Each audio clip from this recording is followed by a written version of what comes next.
And welcome back, everyone. Welcome back to another week, another edition here of the PiGosaur Cup. PiGosaur Cup number 74, your weekly dose of PiGosaur Cup action. I'm of course just VIP. With me, I'm joined by these amazing players and by the people in the chat as well. Welcome, welcome, one and all. Bienvenidos, bienvenidos, as we have returned here with our weekly dose of PiGosaur action. Let's go! Exclamation mark be in the chat if you guys want to have a look at the back yourselves. Do apologize for going live a little bit late here today, just because we were otherwise preoccupied here in the morning. That is going to be something moving forward here throughout the rest of the week. Is I do have to give medication to my bunnies in the mornings and in the evenings as well. So that will disrupt the schedule a little bit. But hey, we can still cast. We can still cast. We are still here. We are still live, and there's a lot to get into. Again, we do have that bracket command in the chat. From the very top, we have our number 1 seed of the tournament. We do have herO. He's going to be the number 1 seed at the very top of the bracket. Oh, un momento. There we go. Just getting our first series sorted, but herO, he's at the top of the bracket waiting for the winner of Perceive and You. Scrolling down a little bit further, we do have PiGosaur. He's up against JerO in the next round as well. In the round 16, we have Cham waiting for the winner of Neo Shaggy and Hacker's Top. We have Young Yakov waiting for the winner of Rake and Mew. Scrolling down a little bit further here, we do have MaxPax. He's going to be going up against the winner of Patches and Ponyo. We have Epic versus Illusis. So we have Nickeract waiting for the winner of this series, because up next we do have ByuN versus who? We can scroll down. There it is. We have ByuN versus ByuN. That is the next matchup. That is the next series here in the brackets. Fresh best of 3. Let's go. Let us go. Oh. Buenas noches. Get some rest, papi. Get some rest. Get some sleep. As we get into our fresh best of 3 and spawning in the bottom hand corner of Storm Push, we have the American Protoss player. The American Protoss, the Orange Protoss. It is ByuN. And spawning in the top right hand corner, we have the South Korean Terran player. We have the Red Terran representing Shopify. It is ByuN. And if you're in the chat, you know what time it is. It is Gamba time. Predictions are open, and place your bets on who you think will claim the series. Best of luck in the chat. Let's jump into our PVT. Jumping into this series here, of course, we do have ByuN as the heavy favorites, but ByuN, he can be spicy, baby. We're expecting some spice. We're expecting some shenanigans out of ByuN. We'll see what he can whip out to catch ByuN off guard. Also, welcome to Storm Push. Something unique about PiGosaur Cup is PiGosaur Cup does feature some custom maps, some TLMC would-be TLMC maps, some older ones, some newer ones. Oh, as the probe does zoom across the map and will be up, barely skirting the edge away from the storm surge, if you will. One of the big features of this map, of course, is the storm surge, is the drainage here, the movement of the water. I should say that the tide, but basically you have the water is going to be pushing against you, of course, so pushing up in this direction does slow you down. So think of this like a slow zone. So there's like a slow zone here and there's a speed zone here. I mean, depending on which direction you're going in, right? True. Depending on which direction, you either get sped up or you slow down. That does affect scouting, that does affect army movement as well. It is really cool to see kind of the kind of uniqueness here of the map and kind of playing around a little bit here with the aesthetic, which again does affect rush distance, does affect engagements, does affect surrounds. Yo, we've seen many unit struggle to push past against this. Oh no, to push past against the current, but it's not like this. But here we go. We have the recall back home. We do scout across the map. Double gas opener out of ByuN, opening up double gas into a faster factory, into a delayed CC. So ByuN going for a more tech heavy start. Meanwhile, ByuN going for a standard opener currently at home. Let's go.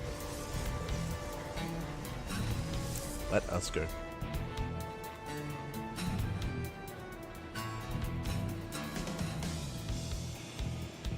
Let us go. Likewise, there's a CC on location. And from here, ByuN with a heavier tech opener, we can go into Reaper Hellion, we can go into Committed Cyclones, earlier Mine Drops, Banshee play as well. ByuN, he has aggressive options. And here we go. We do have the reactor Reaper Hellion opener here, so the goal should be to bust through the wall and bust into a mineral line. Early economic damage is a name game here for ByuN, and we'll see if ByuN can keep up. Currently, he has a bunch of SimCity dedicated here in his main, so it does mean that his natural is a little bit more open, so it's more accessible here to ByuN. Bear that in mind. The storm surge. Let's go. One of the other factors here, of course, is also the accessibility here of the third base. The third base can be a little bit more difficult to defend, especially with this position here outside of the natural and third, but we'll get there. For now, here comes Reaper Hellion. Oh no, he's stuck in the water. As we slowly push through the currents, getting up the ramp, getting across the map, back at home. There's a wall. There's no wall. Yeah, there is no wall. There is a massive opening here. No force fields, no sentry. Army busted. I'm gonna go straight for the mineral line, straight for the main actually. Okay, we're going for the main base, and this is gonna get out of hand. It's getting out of hand. Yeah, workers are lining up, getting 4 probe kills already. 4 probes gonna be going down. At the same time, we have some counter damage. 2 SCVs, 2 fall, 2 on Adept. So meanwhile, the Hellion Reaper is still alive, still kicking, and does get another volley off. Yeah, 1 more volley. 7 probes, getting up to 9. Oh no, almost up to 10. No, they light up. No, they light up. Another shot goes off 11 probes. We get 12. 11 probes go down. Critical damage is dealt here in the early game. With that, ByuN takes a massive lead, and ByuN, he is in shambles here, taking his gases, trying to recover. We got a lot of probing to do as he is down to a 1 base economy, and ByuN, he's just chilling. He's just chilling here back at home, throwing down extra Raxes, building up into his own 3-1-1 bio tank setup here. ByuN is getting comfortable.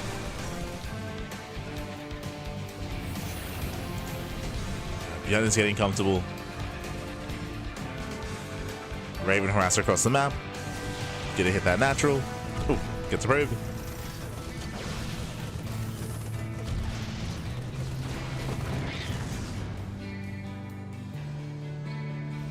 Let's get 2. So 2 probes do go down.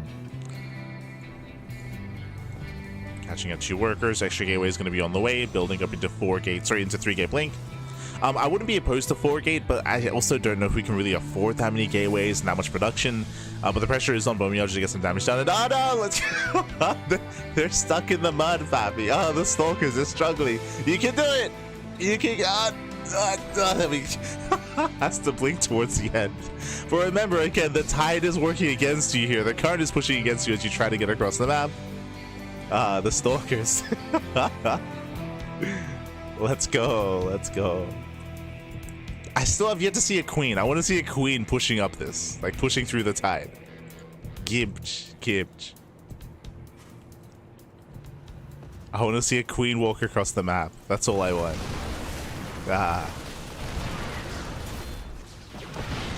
So our tank volley is going to be going up, catching out one of the Stalkers. Only 3 Stalkers left. Again, this is just to contain the Terran, but ByuN is happy to be contained. He's just waiting for his upgrades, waiting for Sim, combat shields. Once the upgrades kick in, then ByuN can start to move out. Will the queen even move or just stay still? I don't think, unfortunately, I don't think you can go into negative movement. I love the idea of a unit being slow enough where they try to go up the ramp and they just get pushed back. Like, imagine a world where, like, again, if it allowed for negative movement, like, I can see a world where, like, a queen goes up this ramp and then you fungal the queen to reduce the speed even further, and then the queen just starts sliding back. That would be amazing. But I think that the way that it's coded is that it does cap out, so regardless, you'll still be moving forward. I guess, actually, I wonder, if a queen is pushing through this, and if a fungal hits, does the movement go low enough to the point where they stop moving and they just stand still? Maybe. Because I don't think it goes into negative. I don't think it pushes them away. But I don't know. That's just speculation. No, the Ninja Base gets caught out. But same with, like, so we need to stack effects, right? Like, what if we had like a slow zone, right? Like, sorry, the mothership slow zone, time warp, I should say, right? Like, if we had that plus a fungal, like, does plus this. I think you can get to the point where it's just 0 movement and they just stand still, but here we go. Here we go. This ByuN does move out across the map. Oh god, he speeds across. Ah, we can do it. We can do it. God, these shields are so heavy. Oh my god. Don't skip leg day. Don't skip leg. There we go. Oh my god. We put in some work for that one. Everyone got their cardio in. And here we go. ByuN does sim forward. Pushing towards the natural, tank standing within range. Armor shot goes off on the Immortals. And there are 4 immortals of a heavy immortal count, but there's not much else here. We need more charge, also more buffer here for the army. Tank pool is going up. I mean, hey, the immortals are quite tanky. They're going to be able to hold their own. The immortals are holding. Oh god, the tank shots. GG gets called, and ByuN breaks through. ByuN takes game number 1. GG. Whew. GG, well played. ByuN does take a lead in the series, and with that, we'll see if ByuN can bring it back here. I see the chat. What a sweet mother is that? Esther, Nickrat, you know what not to veto. You gotta play on it, man. You gotta play on it. Embrace it, Nickrat. Embrace it. Esther, Nico. Oh no. I stand still in the shower every morning. Not like this, baby. Not like this.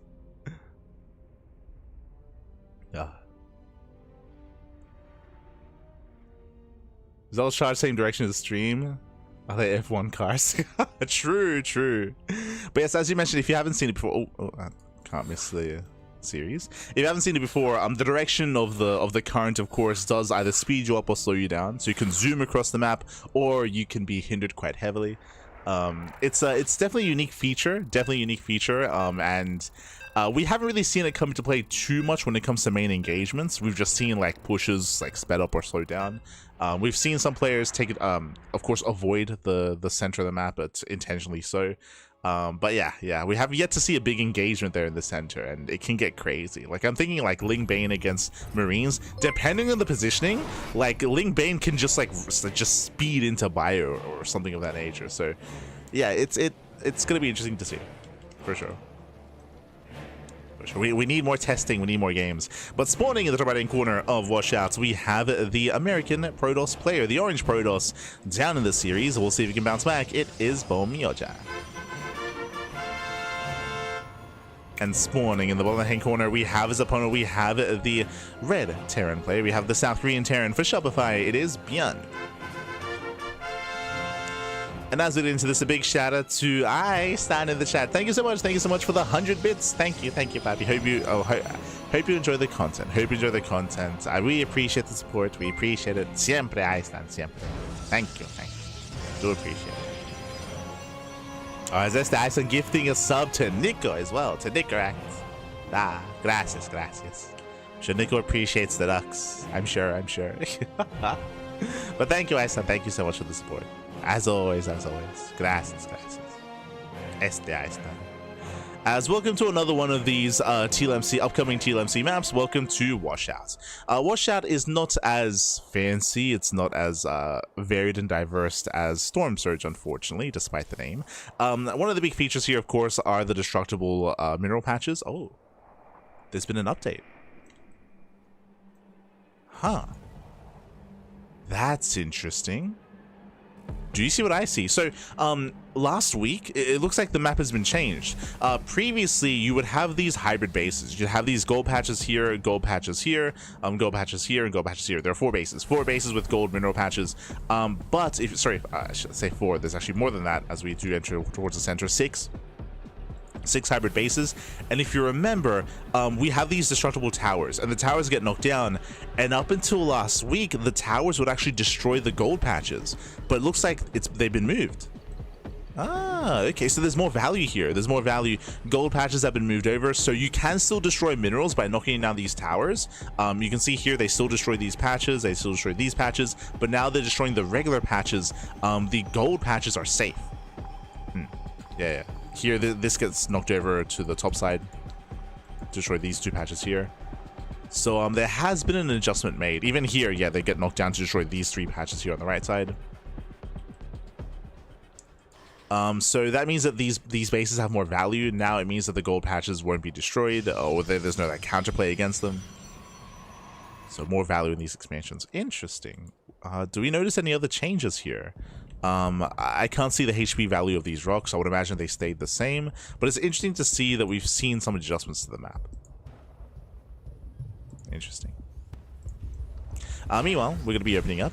We are getting into our own 1-1-1 setup. Later CC, once again it was a double gas opener, faster factory. We had the same build in game 1, now we're going to a similar opener. I say similar because this time there's a bit of we're still going into triple reaper, double hellion, moving out across the map. This time ByuN just walled off. If you recall last game, it was a brutal start where ByuN lost 11 probes to the initial Hellion harass. This time we got a full wall at the natural. This time ByuN is secure. For the most part, we can still KDA charge the Zealots. Oh. Speaking of, there's a KDA charge. Hellions do run in. No, they do rush past. No full wall off, no sentry, no force field, no full wall. Probes are still going to go down. Yeah, not like this. Getting up to 5 probe kills. Can we get more? Leave to 6. 2 more volleys. Getting up to 7. 7 probes. Oh, dick. 8 probes with a KDA charge. Not like this.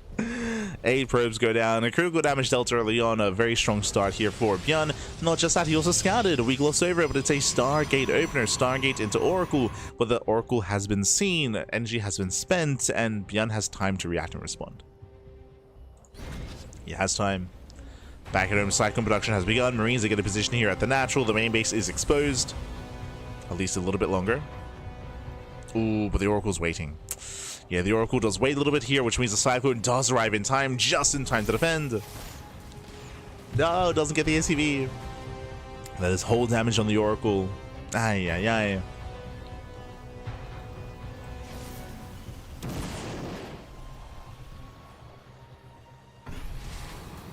The Oracle is zoned away. ByuN claiming his 3rd, at least attempting to.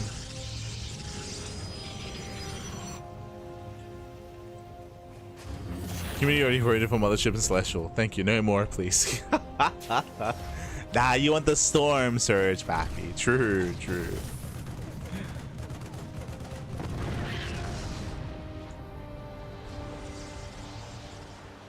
You want all the Storm Surge. Oh. So there's going to be 4 probes.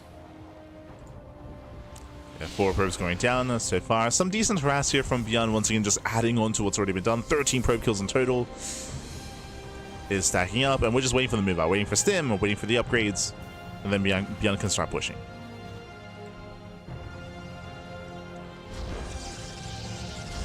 Likewise, looks like ByuN to go into the Phoenix. He will be able to hunt down the Raven. Raven will fall. Where are the Moopies? True, I don't think I've... we'll keep our eye out for them. We'll look for the Moopies.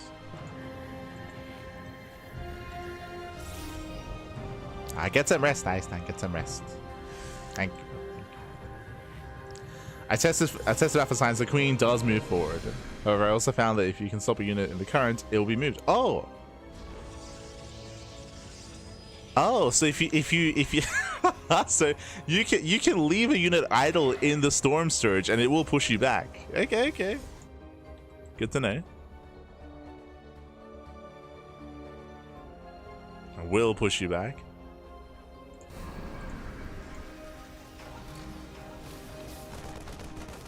I mean, we knew that the Queen would move forward. It was more about, again, it was more about, like, as we mentioned, like fungal or time warp. And how that would layer on top of that, and how that would affect that. ByuN does move out across the map. He has Stim. Stim. +1 should be done as the army gets across the map, as same with combat shields. ByuN is aware. Behind this, no splash damage, bearing in mind that the tech has been delayed because of the initial Stargate. Remember, it was Stargate, then into Twilight Council. So delayed tech, charge is not yet done. ByuN moving across. ByuN, he's in danger. Oh, Stasis gets called out. Skin revealed the Stasis, papi. Yeah. And we still don't have charge. Not like this. Baits out one of the mine shots. Baits out one of the shots. But that's ByuN. He's up against the wall here. Charge just now finishing, but there's just not much army. There's not many zealots. Not much left over. Again, there was just too much economic damage done earlier. GG gets called, and ByuN snowballs out of control. He will claim the series 2-0, advancing on to the quarterfinals. GG. GG. GG, well played. Shout out to ByuN for, of course, making it through. Shout out to ByuN for competing, of course, and for allowing us to experience some of these newer maps as well. To experience Storm Surge, to experience Washout as well. A lot of interesting features when it comes to the maps. I'm most excited for Storm Surge, of course.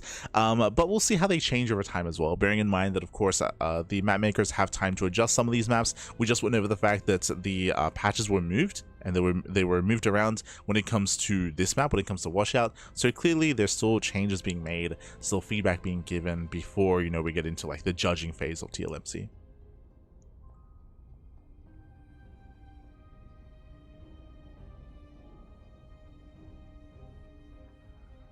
There we go. But here we go. GG, well played, and and with that, we will be advancing on into the next round. Exclamation mark, be in the chat to have a look at the back yourselves. There's a reason why Nickrat was in the chat earlier, because he is our next player here. As you can see, Nickrat, he took down Erebus 2-0 earlier, and now we have a TVT between ByuN and Nickrat. Let's go. Un momento. As we do set up the players. Go, we are setting up. Scrolling up here with Epic takes down Solicitous 2-0, and oh, we have a portion of the bracket that's taking some time here. We do have Patches versus Ponyo into MaxPax into Epic. Looks like, yeah, we have a bit of a slower portion of the bracket, but we're getting there. They are getting there. Scrolling up, we do have Cham still waiting for the winner of Young Yakov and Rake. And we have here, he has a series up against Perceive in the next round. Likewise, Peruano versus Jero. So the rest of the bracket is progressing, but we will soon encounter our first semi-finalist. Wow, already there. Already there.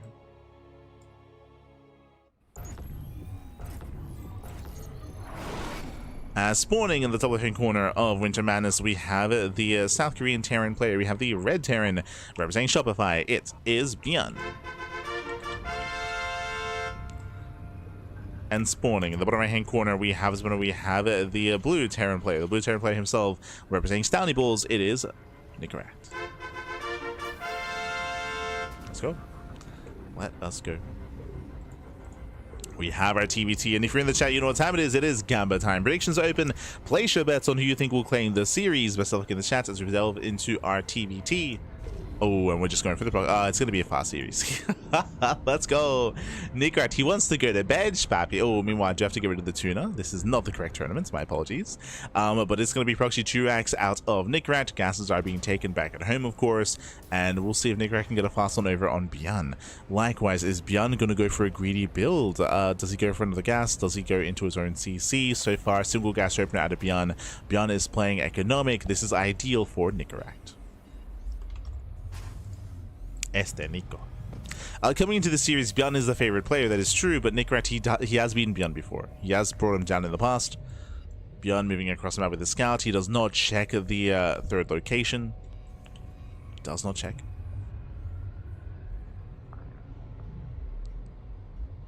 So he moves out across the map instead.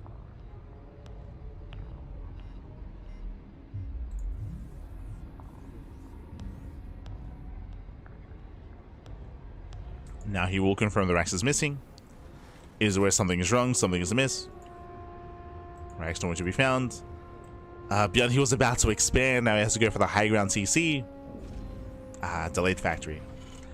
But he is going for the factory here, so good reaction, good scout. It is not uncommon to skip the SCV scout, and that could have been game, by the way. That could have been game then and there. Throwing down the bunker.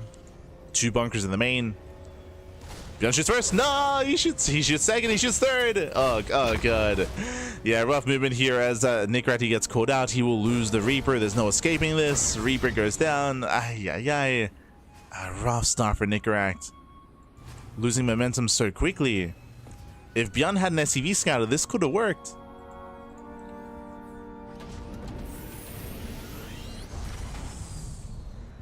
Yeah, Nickrat, he's going to be transitioning.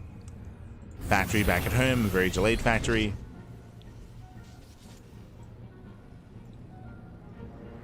And ByuN takes the lead. ByuN takes the lead.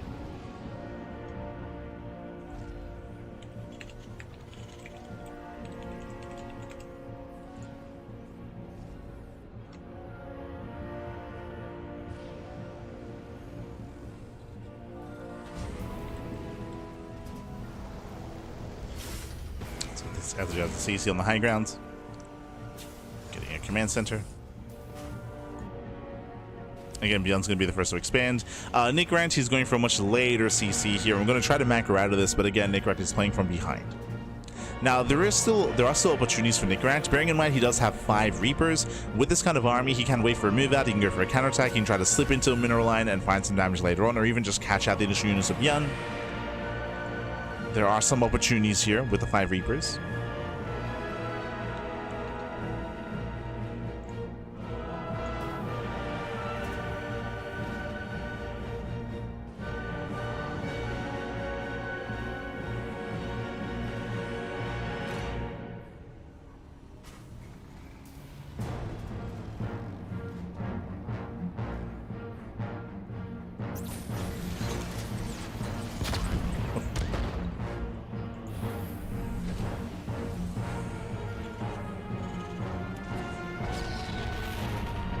Breaks down, he's got a Cyclone, catching at a Reaper already. I mean, catching at that first Reaper, it does take away a lot of the punch here of the early game from Nickrat. Yeah, racing back home, building up. Now, because of Nickrat's deficits, I would imagine he's going to go into a 2-base all-in. It's one of 2 things. Either you're hyper greedy and you rush into a 3rd CC, or you go for a 2-base all-in. And we see like a 2nd star port, like 2-base all-in, or something of that nature. We're now going for the add-on swap, getting to Stim as quickly as possible.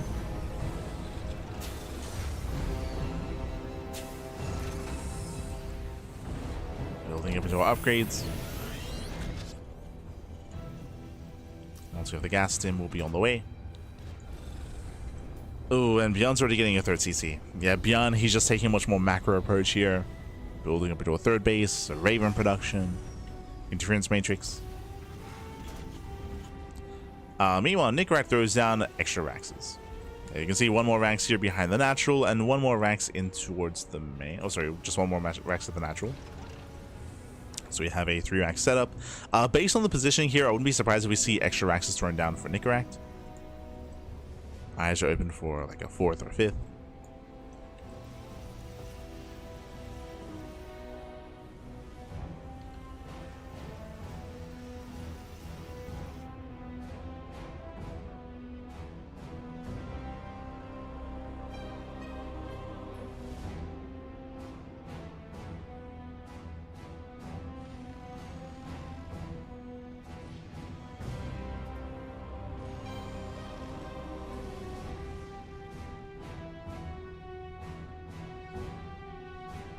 So now just building up. Again, there's nothing pressuring ByuN to move out. He's just getting double E-ways, double upgrades, just getting further ahead, building up into greater upgrades themselves.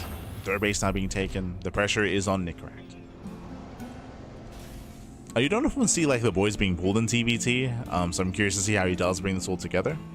Stim is almost done, and he can soon start to push. We can get there.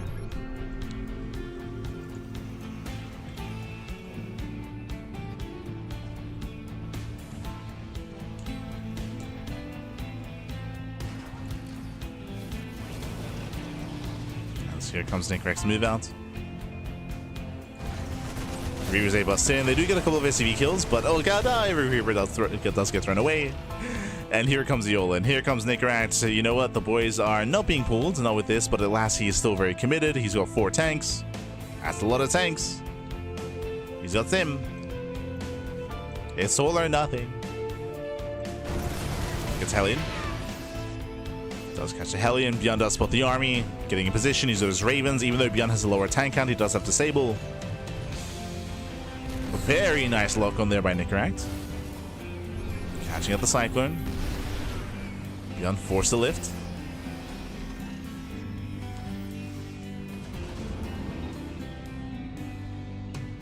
Remember, the longer this game goes on, the better it is for ByuN. Nickrat chopping towards the natural.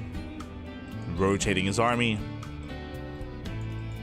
ByuN doesn't see this. ByuN doesn't know. We're dropping to the natural. Distracting ByuN. So let's try to distract. It gets away. Nickrat, he rotates. And he can push in towards the natural. He can siege. Yeah, massive siege. Marines, they make their way in, catching a tank, going for the mineral line. Yeah, ByuN trying to keep up. Disables the tanks. Some messy disables here is that doesn't really accomplish too much. And ByuN's getting torn apart. That's going to be 18 SCV kills. Can he kill the CC? Takes down 18 workers. Oof. Armor shred goes off. So far, good damage here by NickRat. Diving on the tanks themselves. They're exposed. Yeah, taking down one more tank. There's one tank left. And NickRat, he's doing it. Yeah, he is doing it again. He outpositioned ByuN. GG gets called. And NickRat, he will take game number 1. Whew. GG. GG, well played. NickRat was completely all in, but again, he did outposition ByuN. ByuN didn't see the unsiege. He didn't see the unsiege. He didn't see the rotation towards that natural.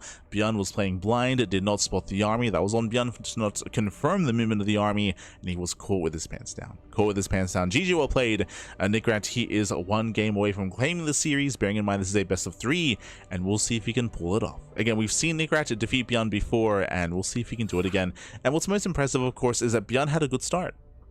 ByuN, he shut down the proxy, he had the faster natural, faster third base as well. In a macro game, ByuN, he would excel and he would just leave NickRat behind.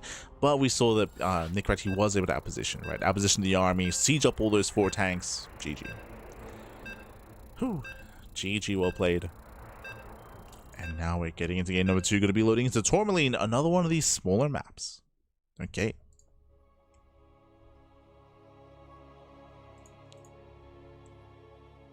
One of the smaller maps in the map pool. Let's go. As spawning in the bottom left-hand corner of Tourmaline, we have the Red Terran player. The Red Terran player himself representing Stanley Bulls, leading the series 1-0. It is NickRat.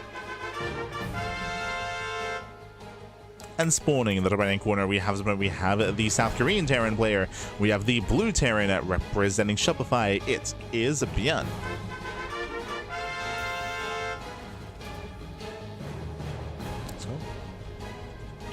Let us go as we're getting into our next TVT, our next game, and we'll see if ByuN goes for a safer opener this time. Remember, last game he went for a single gas opener, racks expand, SCV scatter across the map. This time we can see that NickRat is not cheesing, is not proxying, his racks is back at home. I feel like there's a high chance we'll see a double gas opener here, but we'll keep an eye on our players. Yep, there it is, double gas opener out of NickRat. This is a way to get a faster factory into hard counter or proxy. I'm sure that after NickRat cheesed, he's expecting a proxy out of ByuN. So this opener does make sense. ByuN, meanwhile, being greedy, going racks expand. So, ByuN, he does take a chance, going for a faster natural. SCVs are moving out. And both players will confirm. I have to get rid of the tuna. God damn it. The tuna, papi.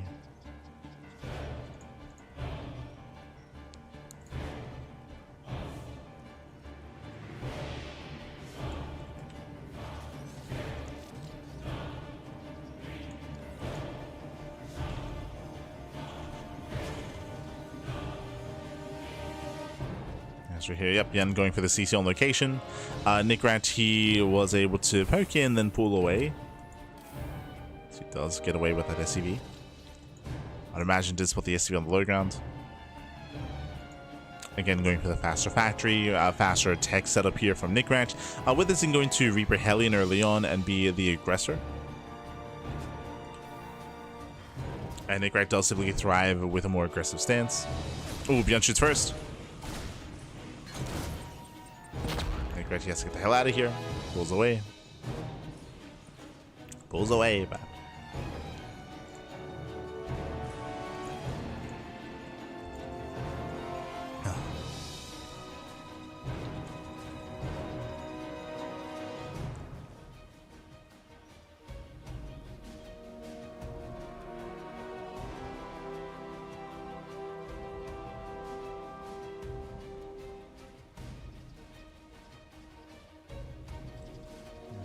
does pick in.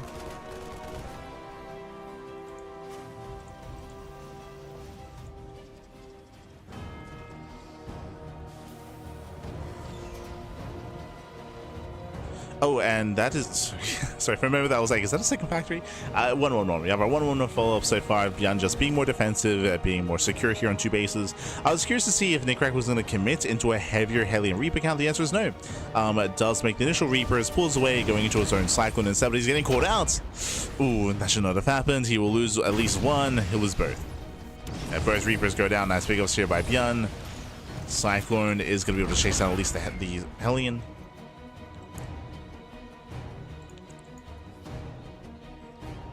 Does catch the Hellion at least. Nickrack building up his tank count very early on. So Cyclone is in tanks. Again, Nickrack will have the tank lead. ByuN playing catch up. Going for the Ravens. That was another big part of the defense in game 1 as well. We did speak on ByuN going for premature interference matrices and like matrixing 2 tanks, which didn't really achieve much, as there was no major engage.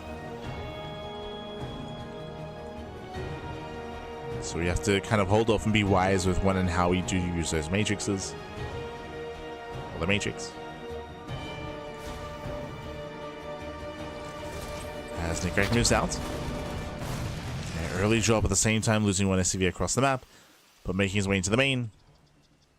ByuN is somewhat in position. You can see Nickrack distracting. Gets a lock on, nice damage. Tank is moving in position. Drop into the main. Does well the 3rd CC. Boys are being pulled. Oh, no, the lock-on! Lock-on is brutal, and he's going to lose everything. There's no way out of this. The medevac goes down. Tank as well. Ay. Brutal losses here for Nickrack. Brutal losses as he achieves nothing with that drop. He killed 1 SCV. 1 SCV for a medevac, a tank, and 4 Marines. Here comes the 2nd drop in towards the main. Does boost in. This time he can have some better success, but he has to get the hell out of here.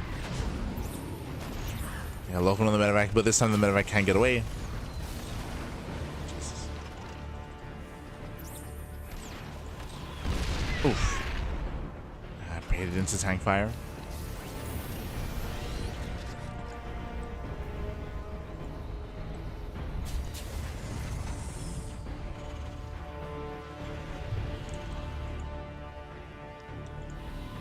Does get baited in. 3rd CC is still heavily delayed, but there we go. Now does notice. And Nickrack is not getting his own. There's no 3rd CC here back at home. Nickrack he's going for double eBay, never mind. I was going to say he's going to go for a 2-base all-in, but he is building up and working towards upgrades. He knows that he's behind when it comes to the 3rd base timing, but his goal here should be to delay the 3rd and to contain ByuN. Contain the Terran. Shout out to the tuna. Different tournament.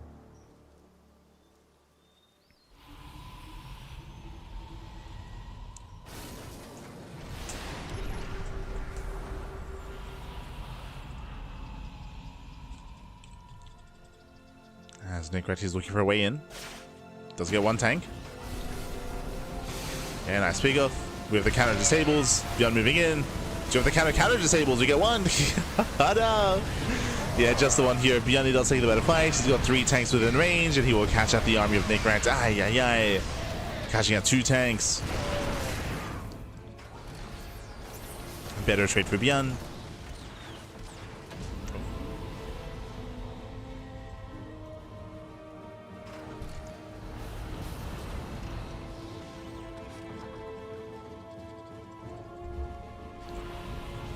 Catching in extra tanks, moving out.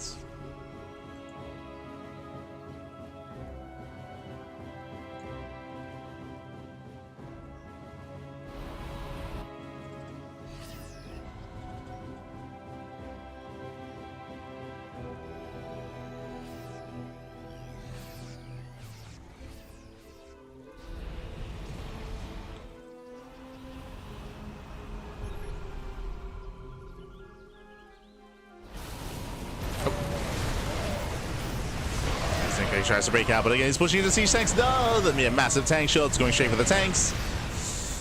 Vikings, they do reinforce. It's going to be a bit of a messy fight here, but the Vikings, they can land. They can, and they don't. Oh, okay. ByuN bleeding out all of his tanks. Gonna be forced back. Nickrat claiming his third. ByuN, he's already got his own saturated. ByuN still has a lead. Still's ahead economically, building up his army. And Nickrat, he does at least win that fight. Does maintain a higher tank count. But the pressure's on Nickrat. Pressure is on, otherwise he will be outscaled. Just because of how late his third is.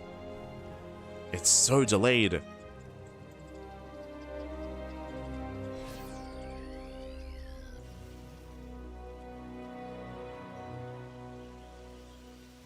ByuN getting a 4cc. We're going to get further ahead.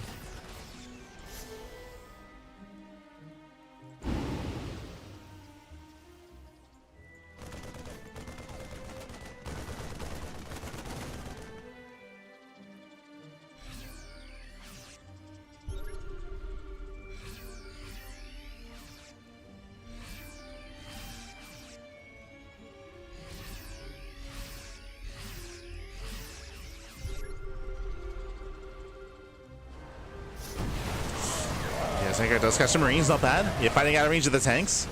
ByuN overextends. Nickrat, he can still pull this off. Ooh. But again, he has to fight out of range.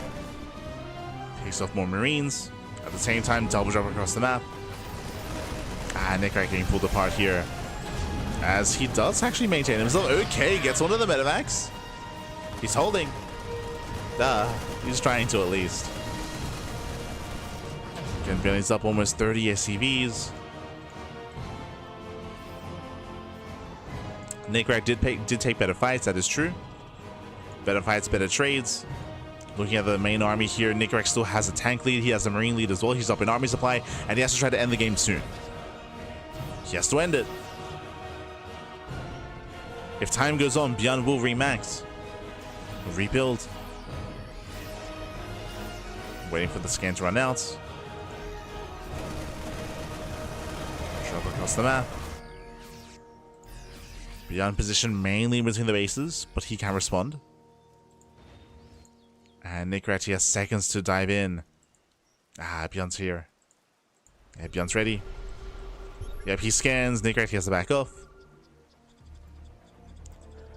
Nickrat, he rotates. Dropping out of range of the scan. No, he gets spotted. Yeah, ByuN, he spots the drop. Nickrat has to get out of here. Oh no! Late reaction, and he's gonna get caught. So you're losing both medevacs. Nickrat going right down mid. Tanks are pre-sieged.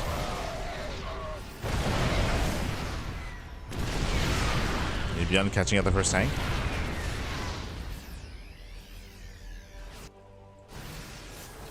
No, he stays in. He wants a tank. A bold move there by ByuN. Uh-oh. Yeah, bold move. He has no bio. Tanks are exposed, and Nickrat, he's going in. He catches all the 3 tanks. 3 tanks go down. He has to siege up. Oh, he's trying to rush 40. He doesn't have enough. Yeah, barely not enough here. And with that, ByuN, he will hold. He'll clean up the entire army. We have 2 tanks barely getting away. He tries to get away. Oof, and he fails to do so. And that was it.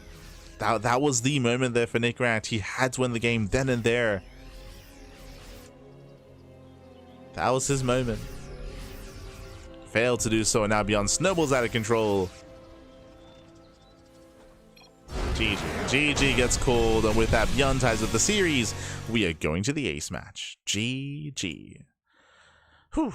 GG, well played. With that, we are tied up 1-1. We're getting into the ace match, getting to game number 3, and we'll see who claims it. I mean, we have that back and forth. ByuN, he will force the ace match, but Nickrat can always bring it back. I'm curious to see what the final map is. Are we loading into a smaller map, a larger map? Are we going to load into Storm Surge? Let's go. Never mind. Game 3 is going to be on Taito Citadel. Regards from Switzerland. Bienvenidos, papi. I know it's quite late in Europe, so take care. Hope you're taking care. Hope you don't stay up too late. Hope you're getting plenty of rest. Take care, papi.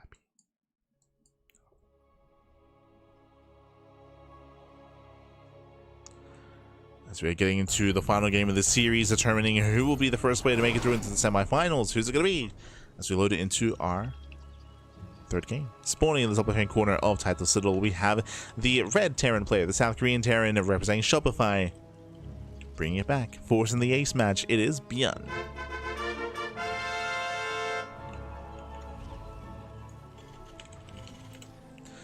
And spawning in the bottom right-hand corner, we have his opponent, we have the blue Terran player. The blue Terran player himself representing his new team, representing Stouty Balls, it is Nicorette.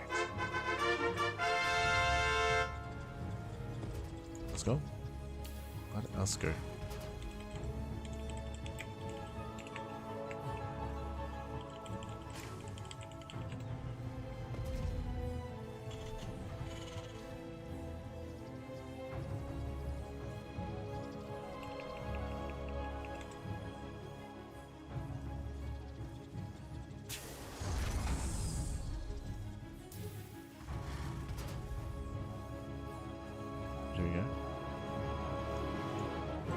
Here we go, so I can be settling in. So far, we have our initial openers. Nicorette once again going double gas to open at Nicorette. Meanwhile, Rax expand at a ByuN, going for a more economic start instead. Now, we have seen this every game so far in the series. ByuN often does pair this though with an SCV scout. SCV is moving out across the map. God damn it, the tuna.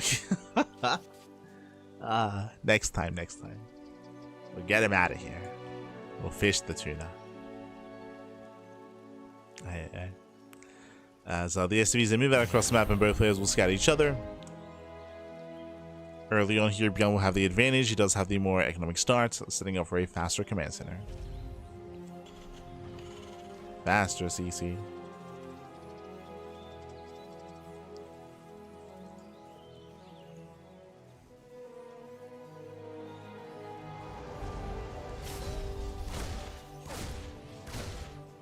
So ByuN just being as annoying as possible with that SCV. Nicorette will defend.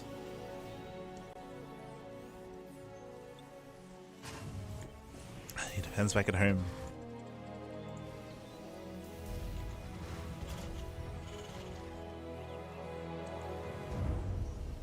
So again, we're just building up into our early games.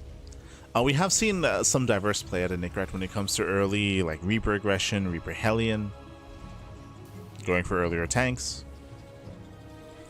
We are leading to a larger map. We're going to attack the Citadel. It's one of the larger maps in the map pool, longer rush distance by ground. I would say has a pretty accessible natural though. If you can get up this ramp and lay siege upon the natural base, you can just straight up end the game.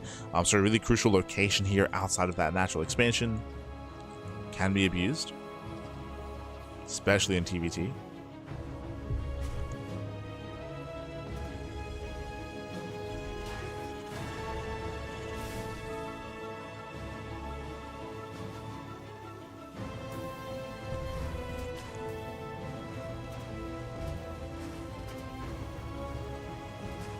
Players are opening up.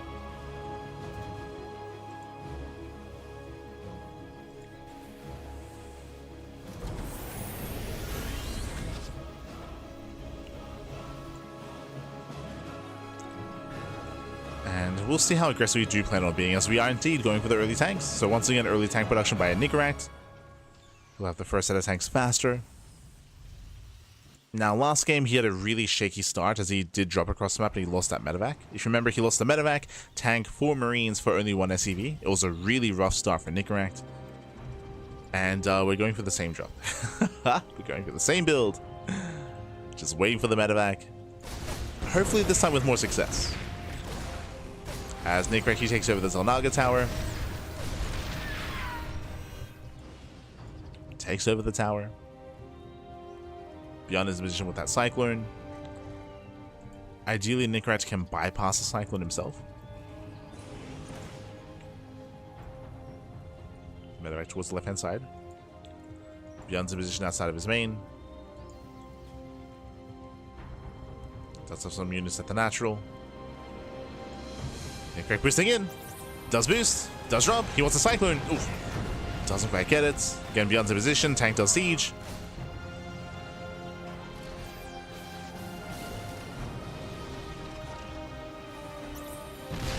Catching Marine. Does get the army. Oof. And Nicorette has to get out of here. Yeah, he has to pull away. He took a massive shot to the face. There was opportunity to maybe get a free units, like get a Cyclone, get a tank, get into the mineral line, but ByuN was able to keep up for the most part. And ByuN instantly throws down a third CC. Instantly. Meanwhile, curious out of Nickract, he's going for a very early Viking production. Very, very early here. I was curious if he was going to go for a second starport, but no, he's going for a third CC as well. So we're building up into the mid game. For the first time this series, our two players are on par when it comes to their third base timings. Yes, ByuN's is a little bit earlier, but only by a couple of seconds. So we can macro. We can macro out of this. Nickract still does move out. He wants to assert some pressure.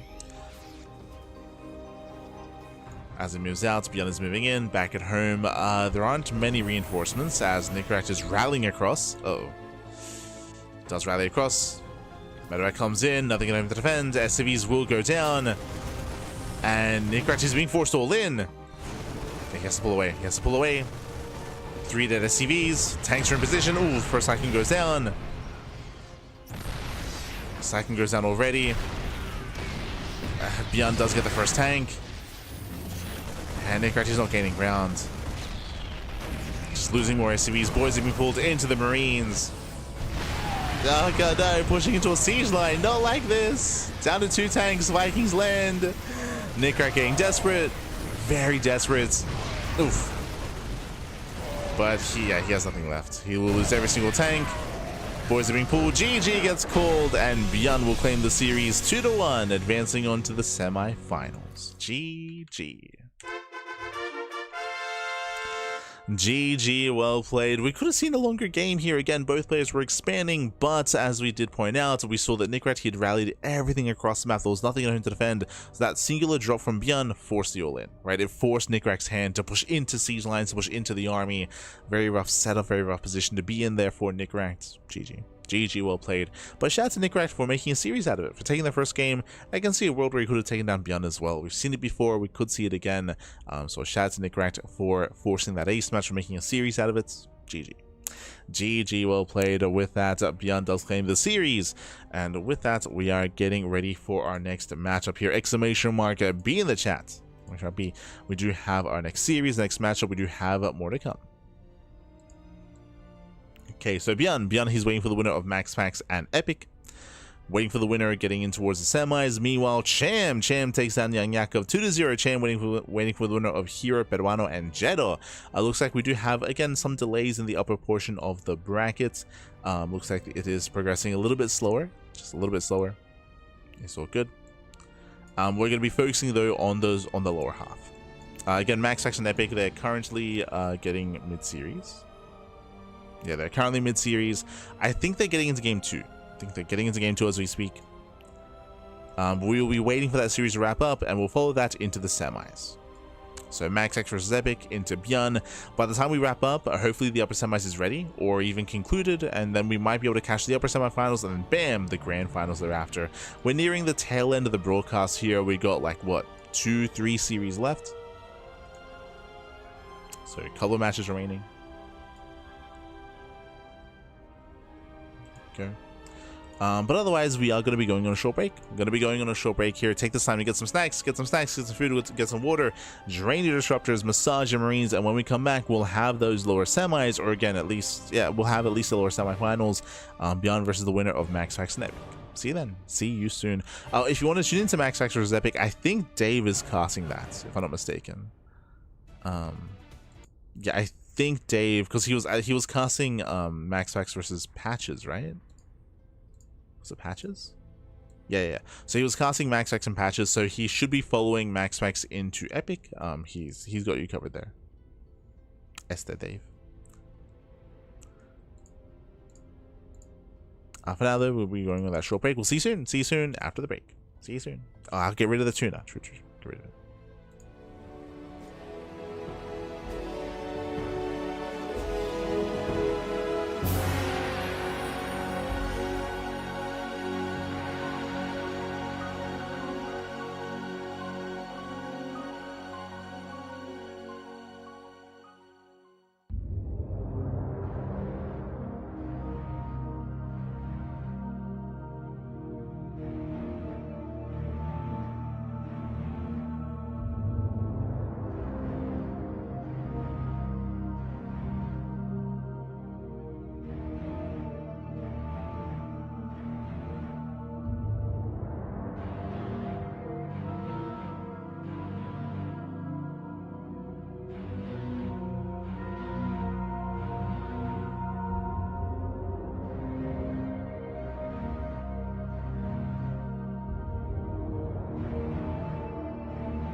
welcome back, everyone. Welcome back. Welcome back to the semifinals. The semifinals, so semifinals here of the PiGosaur Cup number 74.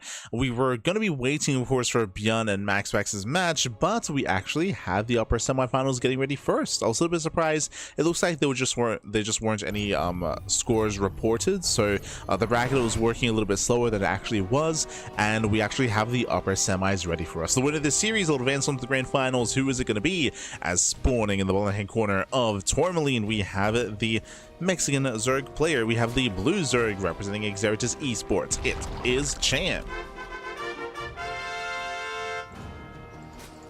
And spawning in the top right hand corner, we have as opponent, we have the South Korean Protoss player. We have the red Protoss for T1. It is herO. Here we go, and if you're in the chats, you know what time it is. It is Gamba time. Predictions are open. Place your bets on who you think will claim the series. Best of luck in the chats as we get into our best of 5. Coming into this matchup here, bearing in mind that it is going to be a best of 5, not a best of 3. That is one of the unique things about the PiGosaur Cup, is its unique format, specifically the fact that we do have extended series in the semifinals. True. So we do have those extended series, those extended matches. And we'll see what Cham has to offer here. Cham, he has been spiking up in skill as of late when it comes to certain performances. We have seen him take it to players like Showtime, players like Skilla, some of the other top European Protoss players. We have seen some success and some solid results out of Cham. But we'll see how he performs versus herO. We shall see. As from here, we do have an initial opener. Cham going for his own hatch pool gas. Likewise, herO back at home going for a standard opener himself, just going for his own gate expand into Cybercore. So nothing too crazy, nothing too wild. Welcome to Tourmaline. Tourmaline is, of course, one of the smaller maps of the map pool. Smaller map, shorter rush distance by ground. Tourmaline does allow for some more aggressive builds and aggressive styles, and we can see a lot of all-ins as a result of that. I do lean towards Cham in that regard. Cham, he is known for aggressive builds and early roach timings, and we might even see a German taxi. Again, that's a little more common here on Tourmaline. As a result, we should be expecting to see safer play out of herO, safer builds, or even more aggression out of herO to be the one who dictates the pace of the game, to try to put a Cham on the back foot. That's the other option here for herO. So we'll see, is he going to be the aggressor, is he going to be the defender? So far, Stargate opener. But look at the placement here, with the pylon further back behind the main base, and with the placement of the Stargate as well, it does make it more difficult to scout. It does mean that we could even open up Void Ray. For now, it should be an Oracle, but a Void Ray is not going to be an option. If so, we're going to hunt down the Overlords and deny vision, deny scouting, and hide some further attack. Show us what you got. So eyes are on herO. Adepts do shade across the map. Just keeping tabs on Cham. Cham does have 6 lings in production, but no lings yet. Yeah, a little bit greedy here by Cham. Going to be skipping lings, which does mean his mineral line is under threat. And oh, does he get a drone? So far, forces out a spore. There we go. 1 drone goes down. Not bad. Pace off 1 worker at the same time. Oracles are amassing. It is going to be Oracle, not Void Ray. Second Adept is moving in.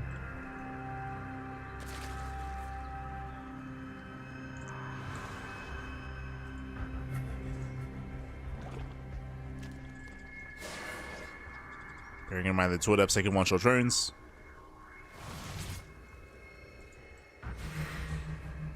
They can 1-shot. Shades into the main, catching out 2 drones.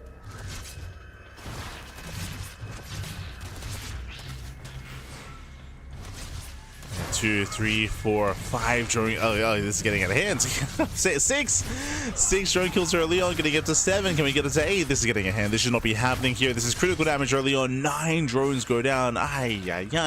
The Oracles will survive. Cham goes for the counterattack. Back at home, there should be a second Oracle getting in position. A second Oracle has arrived, and Cham shouldn't achieve any damage here. And pokes in.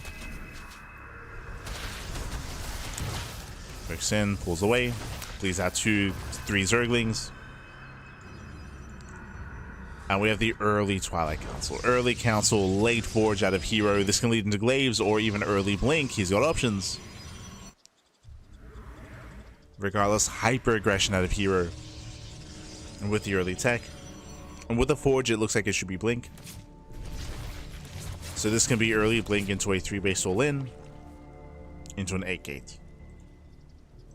Which is a really common response after you take an early lead. Just to end the game.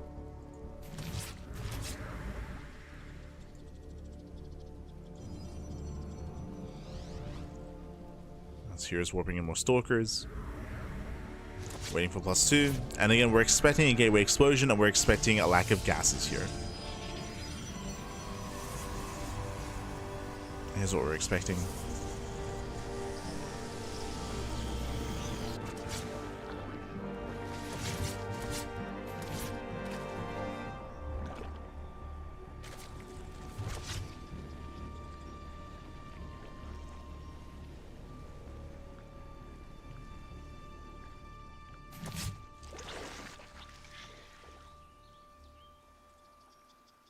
Can herO picks in, keeping tabs on his opponent.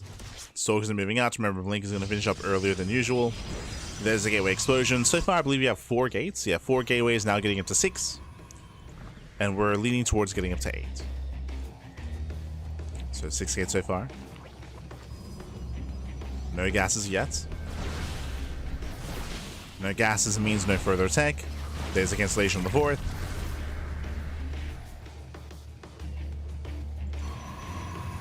Ah, no, never mind, it does take gases. So these gases do signify either Storm or Colossus or something greater. So here he is building up into a longer game, and that means that he can soon take a 4th base. This Cham is double expanding. He was denied 1 expansion earlier. We're picking in. First station stripe goes off. We got 2 more behind this.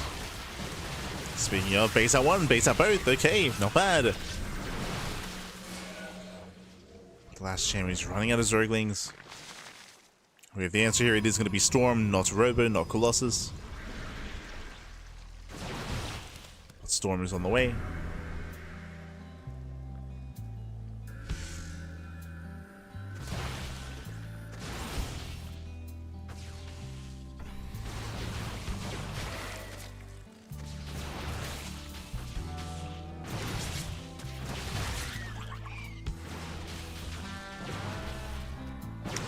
And Cham, he may just lose the expansion. 1 more volley gets it. Yeah, 1 more volley goes off.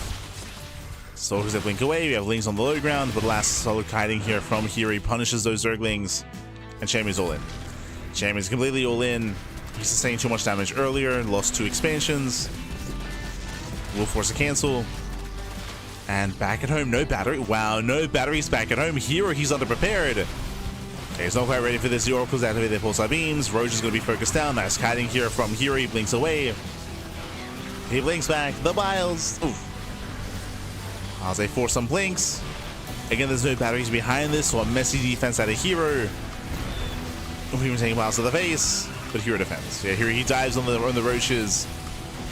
Roaches are exposed. More Biles don't quite connect towards the end. And herO will chase him down. Again, not the cleanest defense out of herO, even now bleeding out more Stalkers. Cuidado, Pat. Oh, God. Aggressively blinking forward. Bearing in mind, stasis goes off. Bearing in mind, Cham behind this does have expansions, but no drones. No drones, no saturation. Cham working on +1.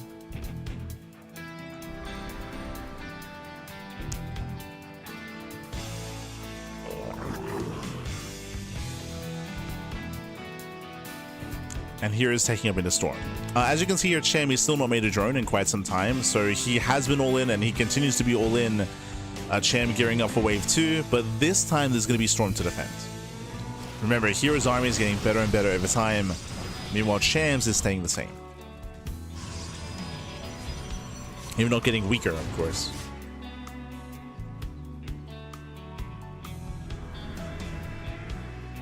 There's no further complexity here to the army.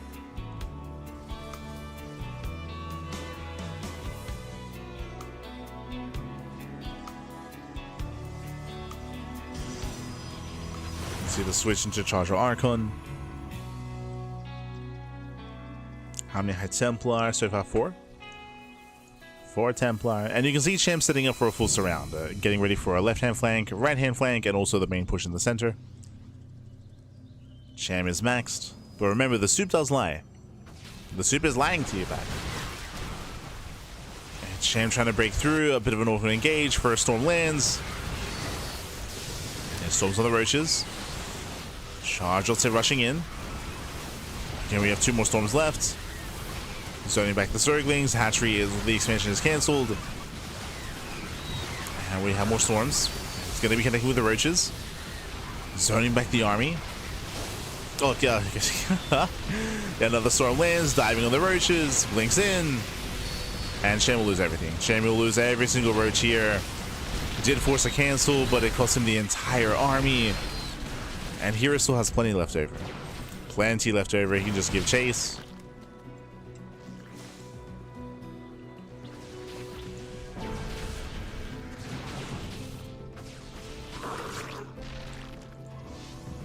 Can give chase back.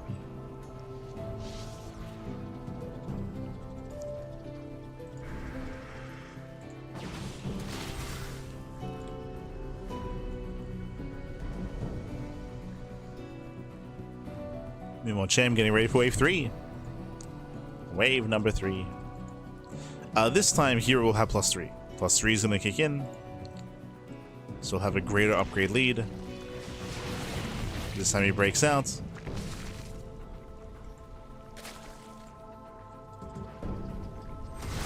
Breaks out across the map. Ooh, massive storm on the roach. Jesus. Massive storm on the roaches. The storms are brutal. They're crazy, pappy. Crazy storms. Roaches are track laps in. Boys are being pulled. And again, we just blink on the army, blink on the roaches. GG gets called, and herO takes game number 1. GG. Whew. GG, well played. herO, he'll take a lead in the series. Does take a lead, and we'll see if Cham can bounce back. Again, unfortunately, herO, he was able to cripple the economy early on for Cham. So Cham, he was forced into the all-in. He was forced into it, and last we saw that herO was able to kite and respond well. I will say that herO was caught with his pants down. He had no defensive setup at his 3rd or natural. He had no shield batteries in position. So there was potential there for Cham, but herO, he did kite well. He reacted well, warping in his units, kiting back his blink stalkers. He had some solid engagements. GG. GG, well played. Here we go. Here we go with that. herO takes the lead. Now we're getting ready for game number 2. Meanwhile, it looks like the lower semifinals is ready as well. MaxPax versus ByuN are about to begin. But of course, we are fixated on herO and Cham. That's where our attention lies. Meanwhile, a big shout out to Big Stick Brewski. Okay, God, thank you so much. Thank you so much for subscribing for 2 months. For 2 months with Twitch Prime. Thank you, papi. Thank you. Thank you so much. Thanks for all the StarCraft 2. StarCraft 2. Looking forward to the 2nd month. Thank you, papi. Thank you.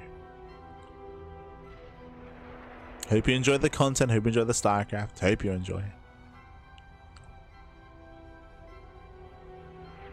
But here we go. We're loading into that 2nd game. We're going to be loading into Winter Madness.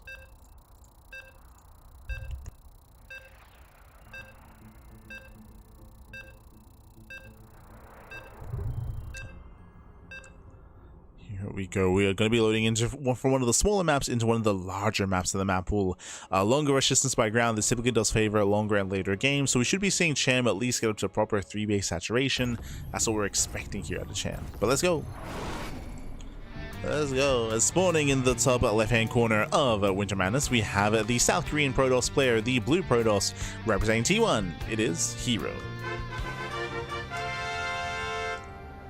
And spawning in the bottom right-hand corner, we have the Mexican Zerg player representing Exeritis Esports. It is Cham. El Chamaco. God.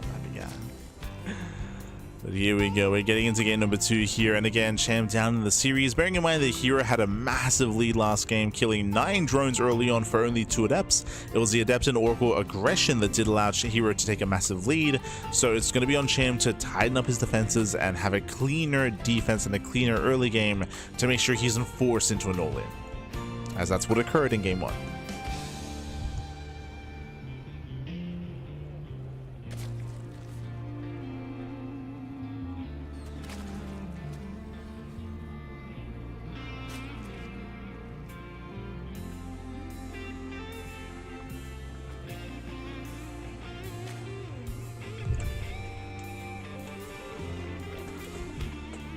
Just opening of the door.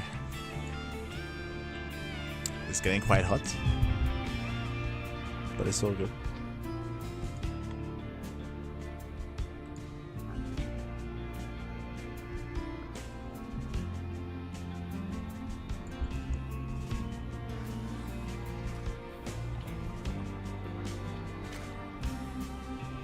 Now, let's go.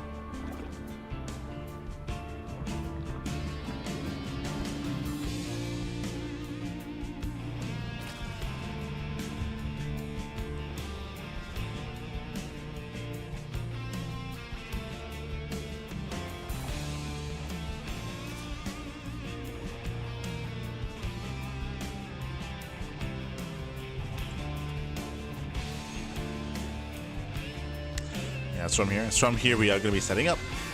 Going to be settling in. We do have Chem going Hatchcast Spawn to his third base. So far, standard opener. I believe Chem is skipping Lings. Yep, Chem, he does skip Ling production. So he's cutting some corners here to afford an earlier expansion. So again, being a little bit greedier from the side of Chem. Meanwhile, herO across the map going for his own standard opener into his own Stargate. So Stargate play out of herO. We're expecting Oracle into a third expansion. We're expecting standard play. It all comes down to the early game defense though. Once again, it's going to be up to Chem to keep up with the Adepts and keep up with the Oracles. As here comes our first Adept. Here comes herO. herO moves out. One thing when it comes to Cham's strengths, I do want to say that he typically thrives in the mid game with Roach heavy play. Yes, last game we did see an all-in, but it was a reaction to losing all those workers early on. If Cham is able to have a stronger early game, that can lead into, of course, a stronger mid game, into stronger aggressive builds. So, see if Cham can keep up. So far, already dishing out a lot of damage to the first Adept. Good start. Good start. herO does not shade. Adept is too low. Nice target firing at a Cham.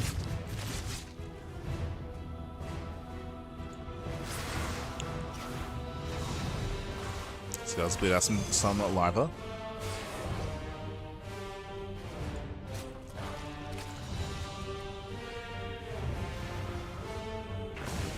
herO just running a shade. The first Oracle's making its way across the map. The second Oracle's in production. Cham hasn't sustained any losses yet. So far, a cleaner defense out of Cham. Oracle dips in, gets one, gets two, gets up to three.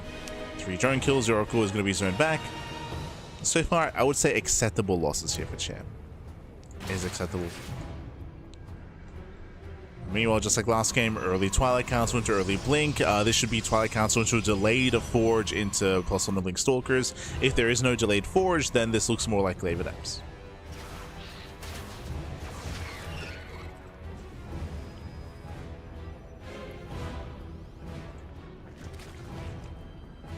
I didn't see a Forge, by the way. As we have 3 more gates in production. It's looking at 4 gate Glaives. Roach Warren hasn't spotted.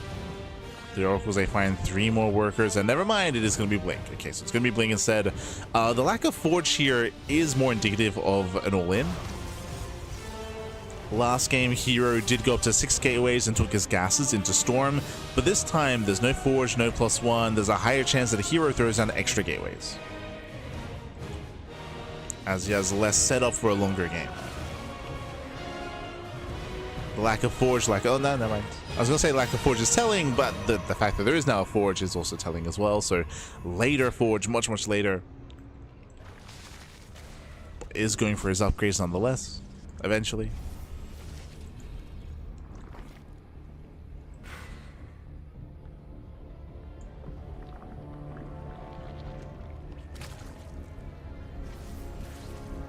Cham does like 10 to expand. Gonna be denied. Oh, forced to take the forward expansion instead. We have 3 gates on the way. That's gonna be 7 in total. Is that Forge just for show? Uh oh. Okay, +1. +1 is on the way. I don't see any gases though. Getting up to 8 gateways. It does look like a 3 base all in. Yeah, the Oracle go, no Spore! No Spore in the main base. We're getting out of hand. Drones are going down. Oof, and up until this point, Cham did a decent job defending, but now that's going to be another 8 dead workers and a queen. The oracles get away, and here he's amassing up a massive amount of stalkers, throws down cannons, shield batteries, and again he has 8 gateways back at home. No, okay, never mind, they'll take his gases. He is blindly getting ready for an all-in. Good call, as I don't see Cham macroing out of this. Again, Cham, he already had a denied 4th base. So Cham double expanding just for larva. He's building up his roaches. Getting into roach speed and +1 range.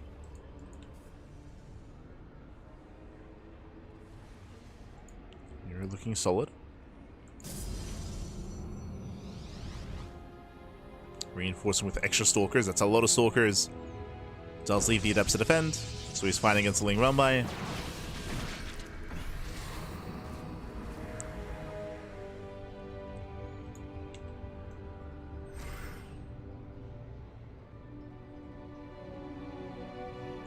As herO rotates, finds the 4th base.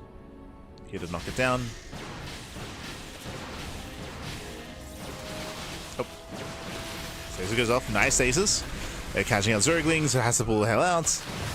Does have to pull away. Nice catch here. Getting 1, 2, 3, 4 stalker. 5 stalker kills. Good punish out of Cham. And remember, Cham did lose the expansion, but remember, Cham, he is all in. He's all in. He's going to back up expansion. No drones, no saturation, no tech. It's actually very similar to last game. Very, very, very similar. The problem is that we're on a larger map, so the aggression is even weaker here on Winter Madness.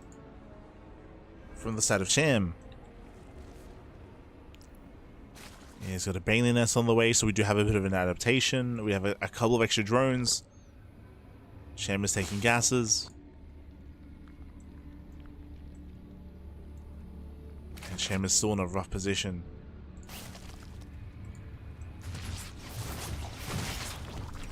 So here he gets even more drones.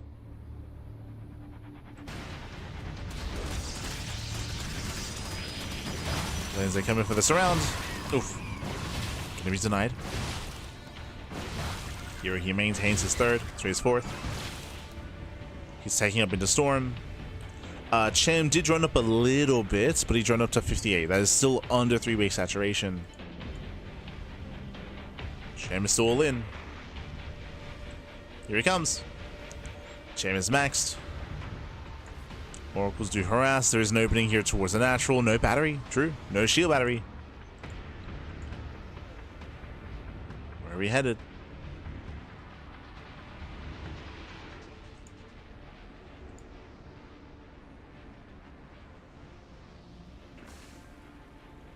That's Cham. He backs off. It looks like he wants to wait for Baneling speed. Baneling speed is still on the way. And this is giving herO time to throw down more batteries. More batteries, more cannons, more Archons. The army of herO is just getting stronger and stronger. Cham is being outpaced, outscaled.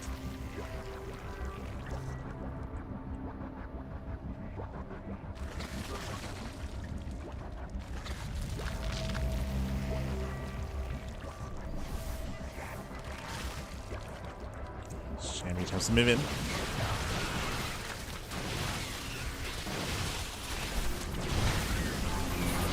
Does attempt to. I think being running forward so far, the Archons, they move in. They're tanking well. Banelings, they make their way to the mineral lines. Of this, she's never mind, trading with the Stalkers. Yeah, rough trades here for the Banelings, and with that, there's no more Lean Bane left. The Immortals, they hold their own. Archons as well, and Cham's being completely shut down. GG gets called, and herO, he will take a 2-0 lead in the series. Whew. GG. GG well played. Once again, just a really rough early game for Cham.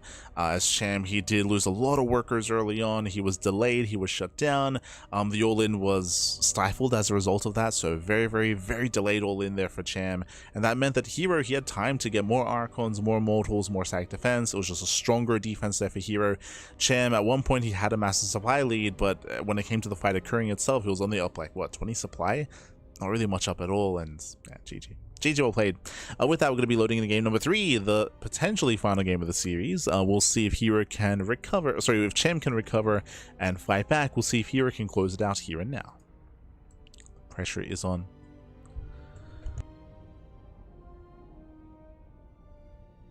When it comes to the lower semis, when it comes to MaxPax and ByuN, bearing in mind that they are mid-series and they should be casted by Dave. I believe Dave Tesla should be covering that matchup. Oh. No, I'm entering the wrong lobby. Oh.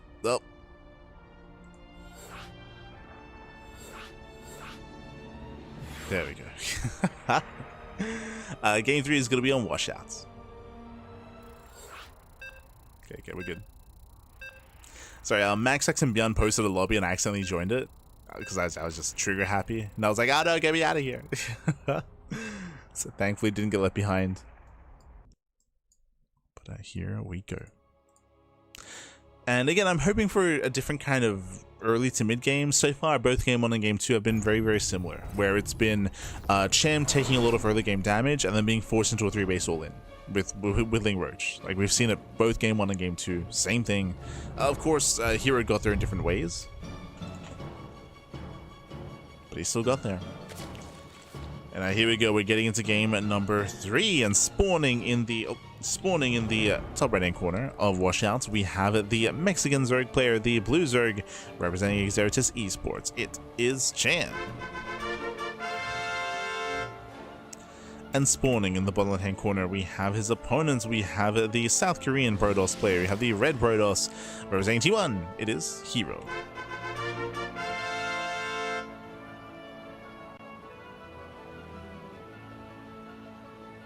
Let's go. Let us go.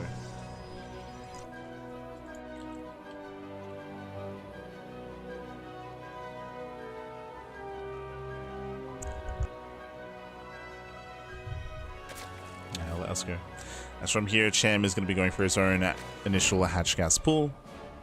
We have herO being as annoying as possible, forcing a drone off the mineral line. Looks like Cham is going for a delayed gas, which is quite common for Cham. It's like a slight variation. So hatch pool gas. I believe with this he gets an earlier queen, but I believe he also delays his. I mean, he skips lings early on. Typically what he does. And welcome to Washout. Washout is a pretty large map. A pretty large map of the map pool. We do have some interesting base layouts here with the hybrid expansions, with the hybrid gold patches, with the destructible towers as well. True. Destructible towers.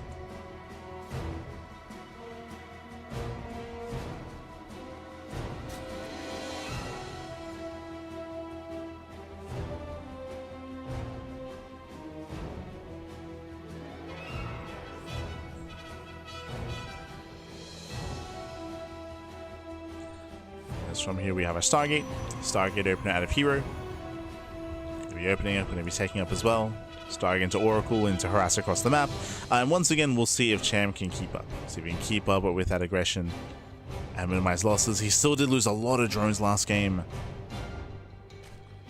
Yeah, we gotta tighten up, Pappy. Gotta lock in.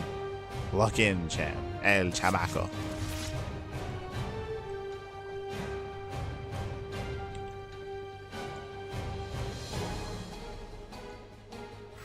herO does open Stargate. Adept does shade in. So far, no major damage here, denying a little bit of mining time. Good reactions. Very nice setup. The first adept goes down. Okay, Cham. He does catch the first adept, and this is the cleanest start we've seen so far out of Cham this series. He gets one, does he get the other? Second adept cannot really threaten too much. Remember, the main threat is 2 adepts, as they can one-shot drones. But that is not the case here. Only one.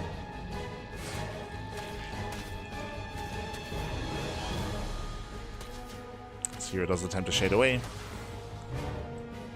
Does reinforce with another adept.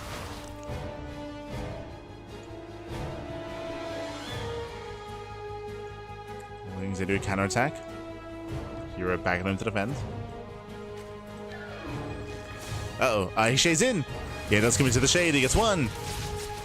Takes down one drone, but only one worker here. Yeah, he's left on A move. He's distracted across the map. Here he defends against Ling run by, but the depths they are thrown away.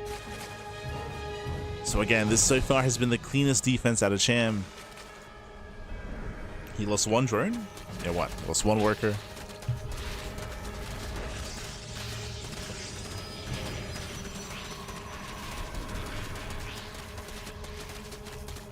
Even here, sustaining hull damage. More Lings have arrived. You can see here he does not want to activate the pulsar beam, but now he's forced to.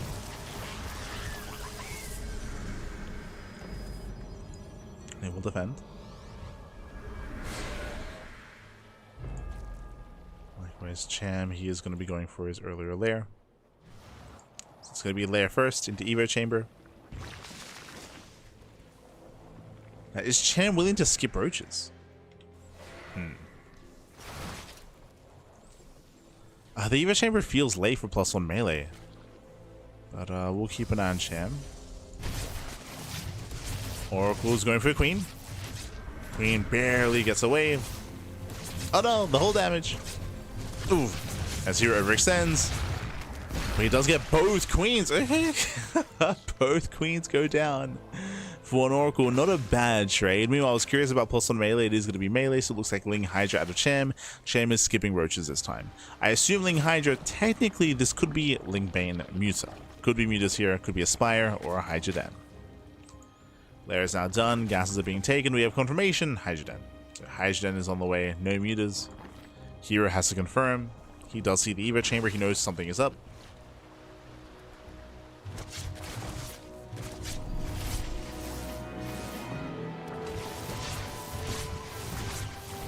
Ooh, as here he has a bit of miscontrol. Oh, it does get a Queen, but we'll lose another Oracle a little bit. Wait, he is wasteful here. All 3 Oracles go down. Yeah, herO losing all of his map control, losing all of his vision. He does start up another Oracle to make up for that. This is something unique to herO. Many Protoss players, if they lose their first 2 or 3 Oracles, they don't replenish them. herO does. herO, he understands the kind of the value in these Oracles throughout the course of the game. So he does replace. But that is still a better start for Cham.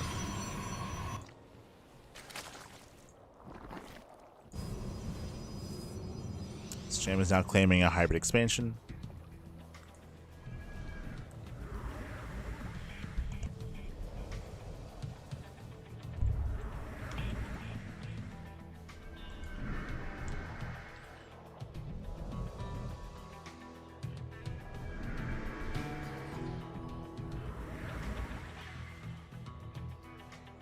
He's getting his hybrid.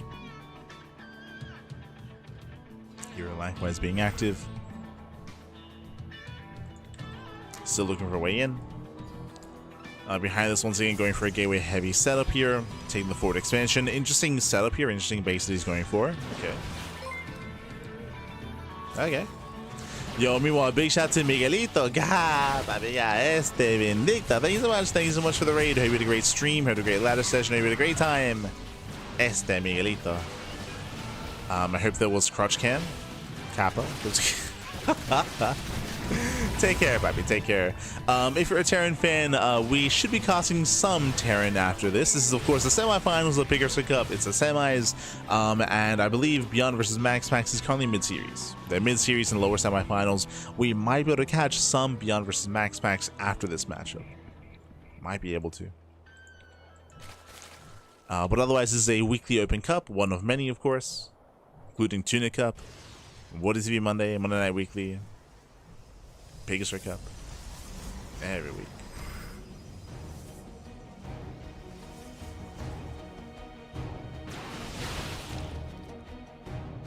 And again, this is a best of 5 semifinals. herO does break in. So far, Cham is keeping up. There's Ling Hydra. As Cham is distracted, we do have a Zealot Run on the top side. There is some Ling Hydra to defend.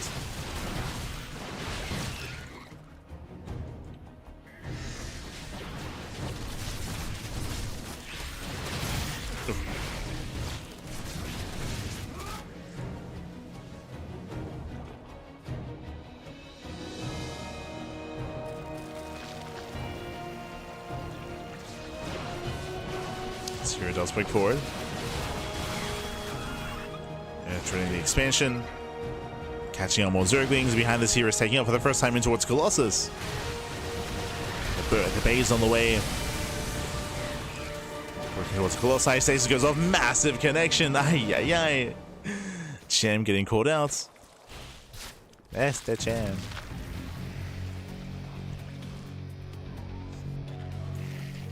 Again, Cham is committed. Behind this, he could be taking up, right? We could be working towards Infestation Pits, in towards Hive Tech, in towards Lurkers, but no, Cham is sticking with Lingbane Hydra. Sticking to it.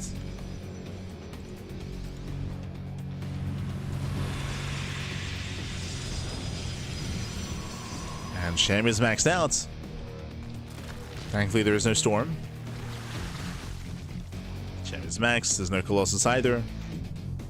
This is his moment. Stasis goes off. Banage rolling in. Nice force fields.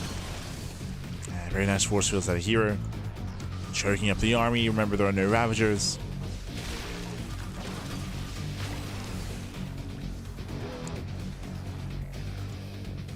Yeah, no Ravagers. Cham rotates. Now he starts droning. Now he starts throwing down the Infestation Pit. This is late. Late tech. Late drones out of Cham.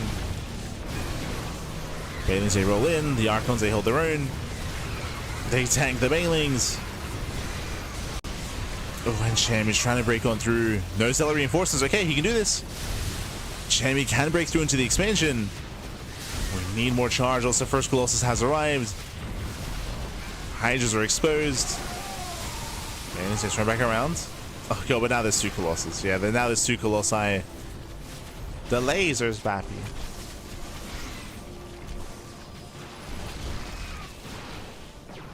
Cham's being chased.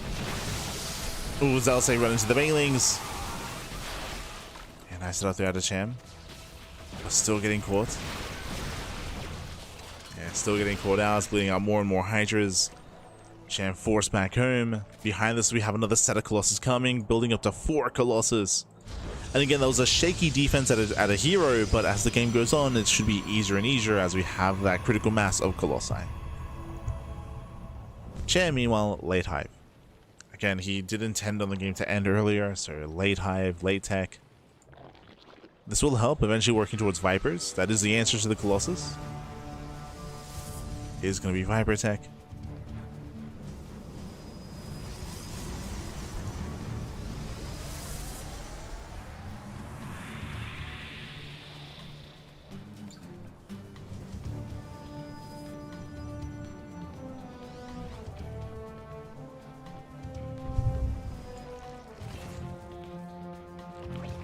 And we'll see if Cham can get there. We'll see who hits first. Who strikes first back?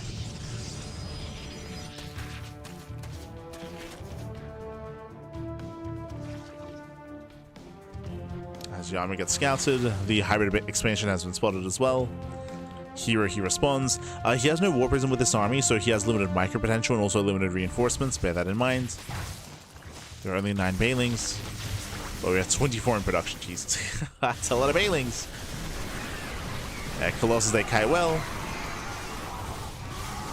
Yeah, they kite back. We're running out of Lingbane. Hydras are exposed. Jesus. And remember, that's 4 Colossus. There's just so much firepower here. And they just mow down Hydras. Banelings roll in. Oh, get on top of the Colossus. Gets 1.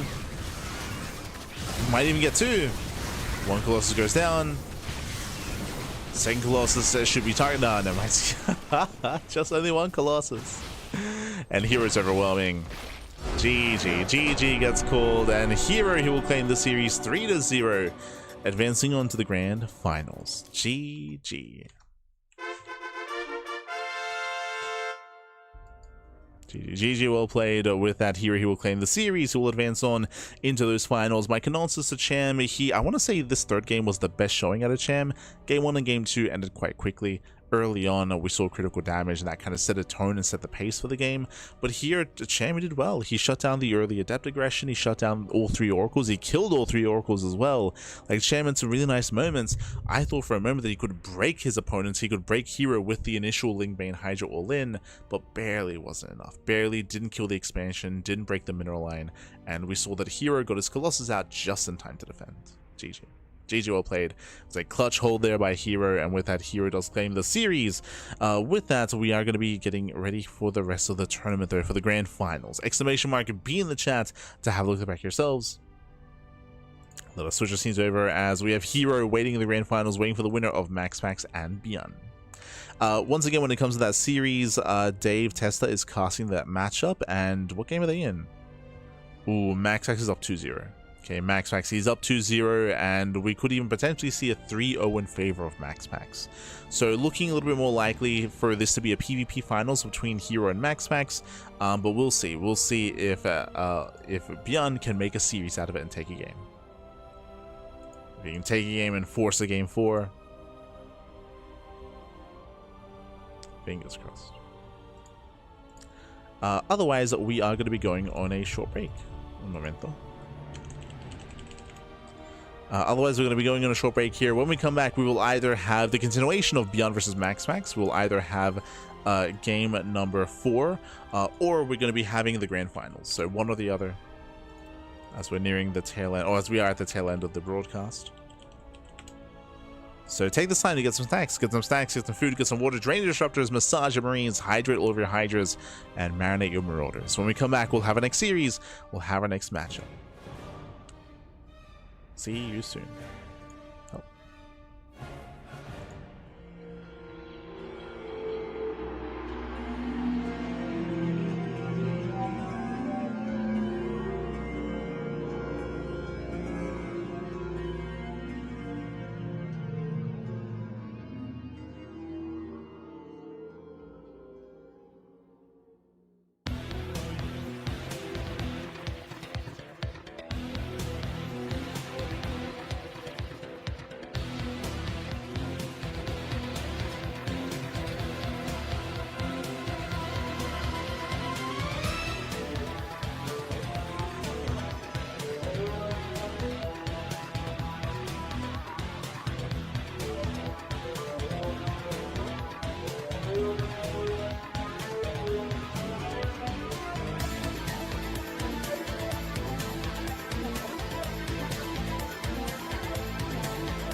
Ducklings, welcome back everyone, welcome back. Welcome back to the grand finals here of the PiGosaur Cup number 74.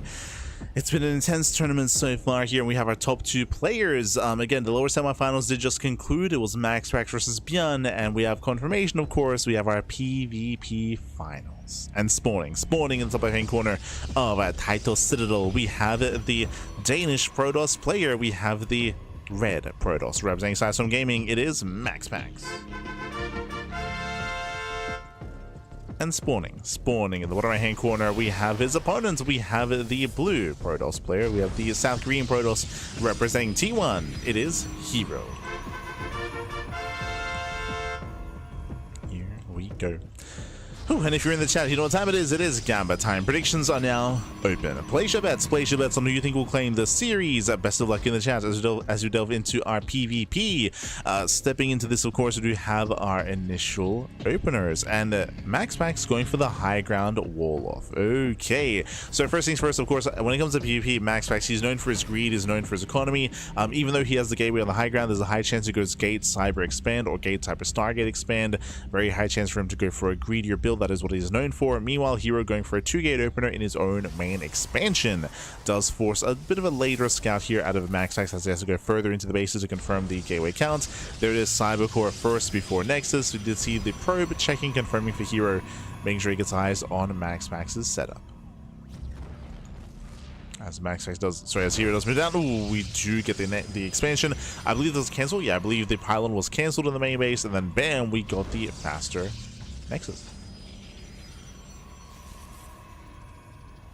So that, sorry, it was the pylon with the gas geyser. But with that, we do have the expansion on the way. You can see herO delaying the Nexus. Sorry, delaying the gas geyser, I meant to say, the assimilator. There we go. For those that are curious, if you hug the gas geyser itself with a unit, doesn't have to be a worker, but with a unit, it does stop you from building, just because the building itself is larger than the gas geyser. So you can block. You can block a gas geyser, you can block an assimilator by body blocking. So cheeky move there by herO. That will delay the Stargate, and herO has to make a choice. Does he go for a one-base all-in, or does he expand? It's on herO.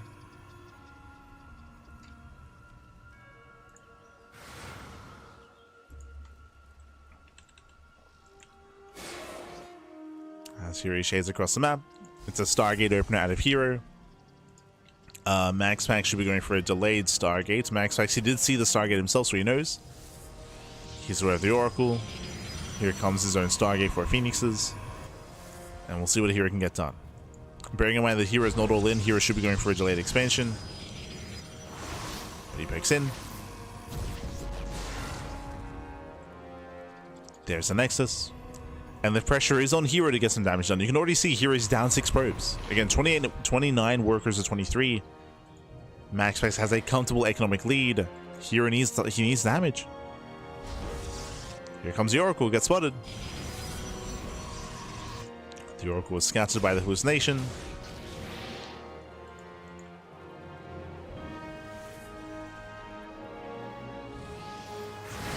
Here he commits. Yeah, does commit in. Getting 1, 2, 3, 4 probes, not bad. Yeah, decent damage here by herO as he does find extra damage, extra probes. 5, 6, getting up to 7 worker kills. Aye, shades into the main as well. And even without the Oracle, this is getting out of hand. 9 probe kills go down. Oh my god, 9 workers do fall. The Oracle is still active, of course. Behind this, second Oracle has arrived. 2 Oracles, they can one-shot probes. And MaxPax being torn apart. He does have that Phoenix. We just commit in. Boy's being pulled away. There we go. 1. Just the 1 for now. 2, 3, 4. Oh god. To 6.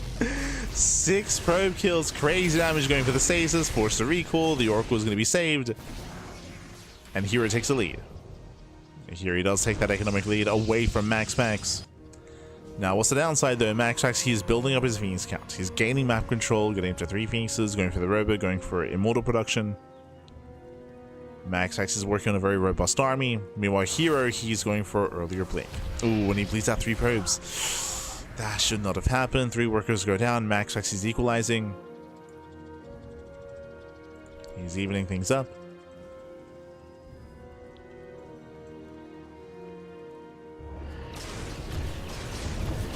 As he gets into middle line, getting up to 7. Oh my god, 7 probes go down.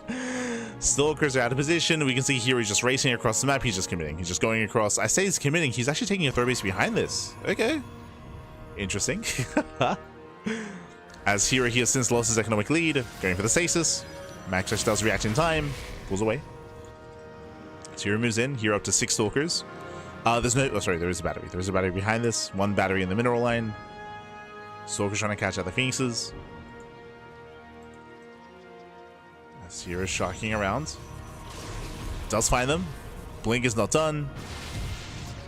Gets a probe at least. herO sets up his pylon.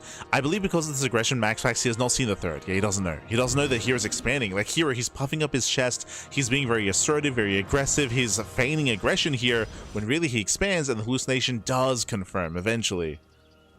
A later scout here by MaxPax. Instead of expanding, MaxPax going for extra gateways, 2 more gateways, and glaives going for what looks to be a heavy 2-base aggression here, going into Sentry, sorry, going into Phoenix Immortal Glaive Adept. Hyper aggressive by MaxPax. Borderline 2-base all in. And this will hit quite hard. The Immortals are built for the Stalkers, Adepts are built to tank, and also can trade well against Zealots. So building up that Adept Immortal army. herO currently is not aware.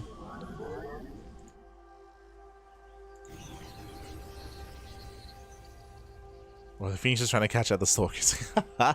Other way around that. Here, I mean, does catch a reinforcing Stalker. Gets 1. Blink is done though. Yeah, Blink is complete, so 1 Phoenix should fall. Nice pick off here by herO. Nice pick off. Down to 2 Phoenixes. I hold in, but no one is brave enough to challenge me. Oh no, what were the, wait, hold on, what were the prediction lines? Like, MaxPax versus herO is usually very close. I lean towards herO, but like 60-40. 100% for, oh my god. The confidence, pappy. 0 people predicted MaxPax. I mean, again, I do lean towards herO here, but still. They do go back and forth. MaxPax, he commits across the map again. He's all in. No third expansion. Bear that in mind. It's all or nothing. So there's 3 Immortals. Has a couple of force fields available. Has 3 sentries. Army moves in. Ooh. Almost losing a Phoenix. Going for the Adept. And we just go for the dive. Yeah, blinks on the Immortals. Gets 1. 1 Immortal goes down. There's 2 Immortals left. Down to 1. 1 Immortal remaining. Bearing in mind there's still that stasis trap. Ooh, herO bleeding out a lot of units. Bleeding out a lot of Stalkers. First stasis gets baited. And he goes for the final dive. Yeah, the final Immortal goes down. No more Immortals left. Purely Adepts remaining. I mean, they can still hold their own. They tank well against the Stalkers. Oh no! Okay. Does pull away. Does notice.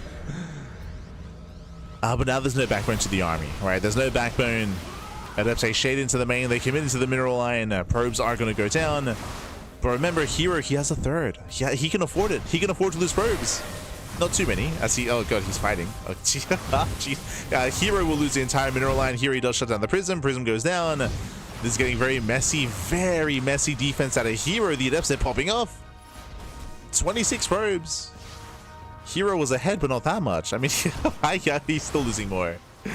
Still losing more, pappy. Adepts are in every single base. The third, the main, and the natural. herO didn't take this seriously. Like, he committed, he devoted far too much just to kill the War Prism.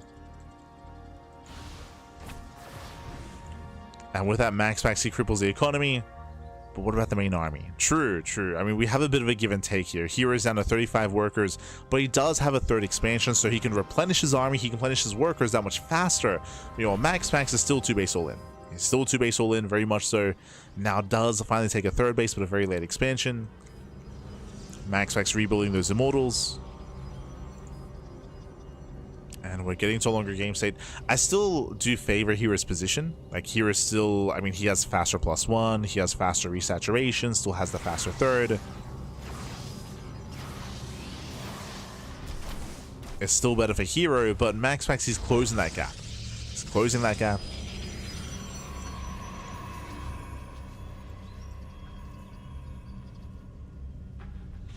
It's for the better. Oh no, the puns, Pappy. Not like this. Not like this. Este Uwu Thermal. When are we seeing an Uwu Thermal in PiGosaur Cup? Especially now that we're back in Mexico? Yo. We could see some U Thermal in the next PiGosaur Cup. Right? Copium.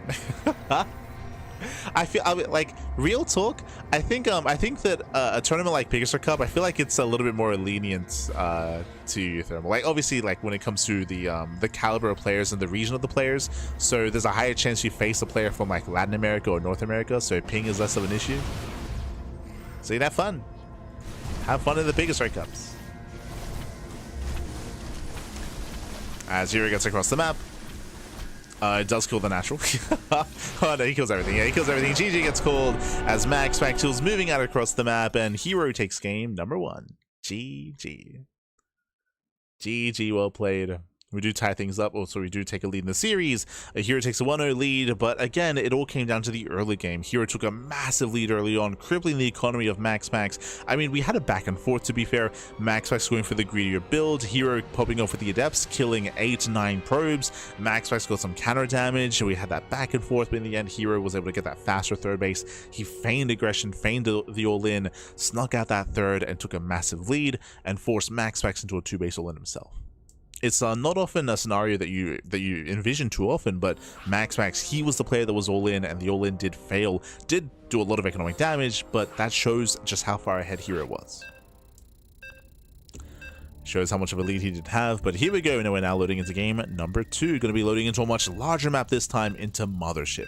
Now, it's on these larger maps where we could go one of two ways. I do expect to see MaxPax go for a greedier build. We could see a blind 1-base all-in at a herO, go for a blind proxy in the middle of the map. On the flip side, it's a very large map. We could see Phoenix Wars, but eyes are mainly on herO. Let's go. Spawning in the top left-hand corner of Mothership, we have the Danish Protoss player. We have the red Protoss representing Sidestorm Gaming. As he is down in the series, but looking to bounce back, it is MaxPax. And spawning into the bottom side here of Mothership, we have the South Korean Protoss player. We have the blue Protoss representing T1. It is herO.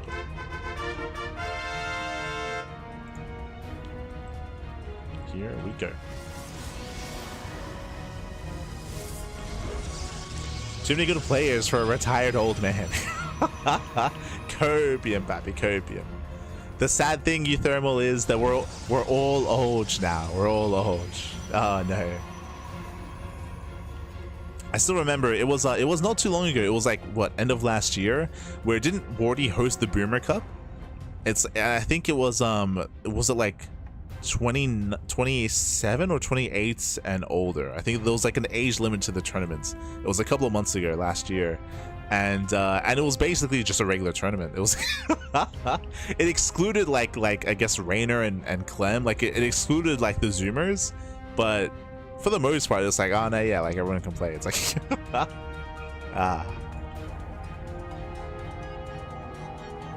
not like this. Not like this. We're all old. So now we're settling in. Once again, we do have MaxPax going for, this time, a Gate Expand. A greedier build here by MaxPax. Last game, he went for a Gate Cybercore first. This time, Gate Expand. So does cut some corners, going for Hyper Greed. This is why I assumed that we could even see a blind, just a blind proxy. But no, herO going for his own Gate Cyber Expand. Both players going for economic starts. MaxPax, of course, is cutting one extra corner, going for the faster Nexus. herO going for the faster Cybercore, but still economic.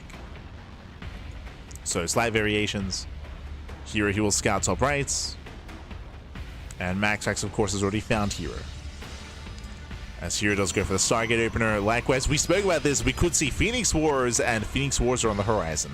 Now, MaxPax does confirm the Stargate. He knows to make a Phoenix. Meanwhile, herO is playing blind, but he can assume that a Stargate is on the way for MaxPax. He can make that assumption. So we should be seeing Phoenixes, and we should not stop. It'll be unfortunate if MaxPax makes a Phoenix and herO goes Oracle. Remember, herO does have incomplete information. herO doesn't know.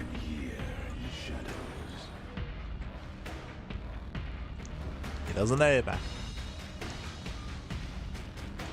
Show us what you got. What's it gonna be? The Oracle of the Phoenix. Oh. Sorry. Oh, does go Oracle first. Ay. As he mentioned, herO he has not confirmed. He now pokes up the rim. Now he sees the Phoenix that's already in production. Does see the Phoenix. And herO unfazed. That's herO, but unfazed. Let's go, double down. Now, bearing in mind that the map is quite large, so herO, the goal here would be to bypass the Phoenix and deal some critical economic damage. We'll see if he can. As Zep does shade in, confirms the Oracle. Oof. Even forcing the Pulsar Beam. Meanwhile, we do have the switch into Twilight Council. Wait, did MaxPax see that? He did. Oh, he saw the Twilight Council. He's aware of the ground switch. He knows. Usually the strength of going into Blink Stalkers like this is to keep it hidden, right? To keep it hidden, to hide your build from your opponent, and to catch the Massive Phoenix player off guard. But MaxPax, he knows, he goes for the Immortal. Robo's on the way, Immortal production is going to be on the horizon, and MaxPax is getting ready for the Blink Stalkers. He knows. He has all the information he needs. If you're thinking why the Phoenix is at home, well, remember there's still the Oracle, right? There's still one Oracle out on the map. And MaxPax, he wants to make sure he doesn't lose anything to it. herO rushing into the faster third, okay. Faster third base. I'm getting some deja vu here. I mean, are we going to see a Twilight Council into Glaive Adepts into a 2-base all-in? Nah, he's expanding. Or at least moving in this direction. Eyes are still on MaxPax.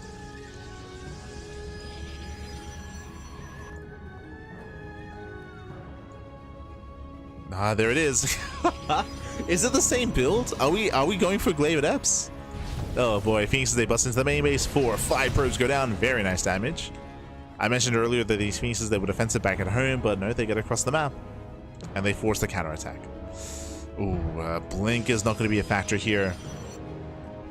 herO moves out. There is currently 1 Immortal and 1 Stalker. No, sorry, there is a shield battery. And herO should not break this.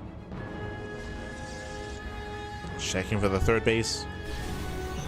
Oracle pokes in. Speaking of, herO still has his own. And this time, not Glaive's going to charge. Okay.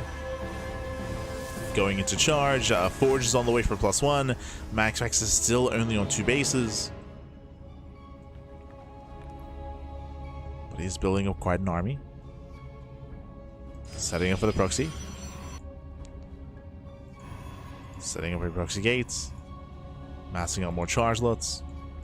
herO getting into Glaive Adepts himself. Interesting. What has he seen? I saw the Zealot. Yeah, he saw the Zealot there on the low ground. You'd never have a Zealot in this kind of position here. Not unless you were going charge. So a quick reaction out of herO to cancel to go into Glaives. And MaxPax is all in. He's just straight up 2-base all in. Getting up to how many gates? Getting up to 8. Getting up to 9. So 9 gateways. Oracle pokes in. Now, I'm going to enjoy herO's position a little bit more, depending on the defensive setup here, as he does catch a Phoenix. Yeah, takes out 1 more Phoenix. We're going to be seeing batteries and cannons. They will be impacting the fights. Of course, greater economy. The longer this game goes on, the better it is for herO.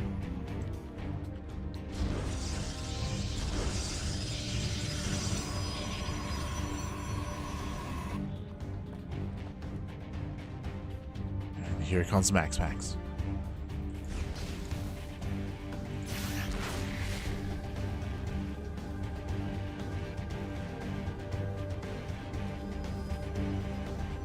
We're bringing in 1 more Archon, so he's going to have, what, 4 Immortals, 2 Archons, and a good amount of charge lots.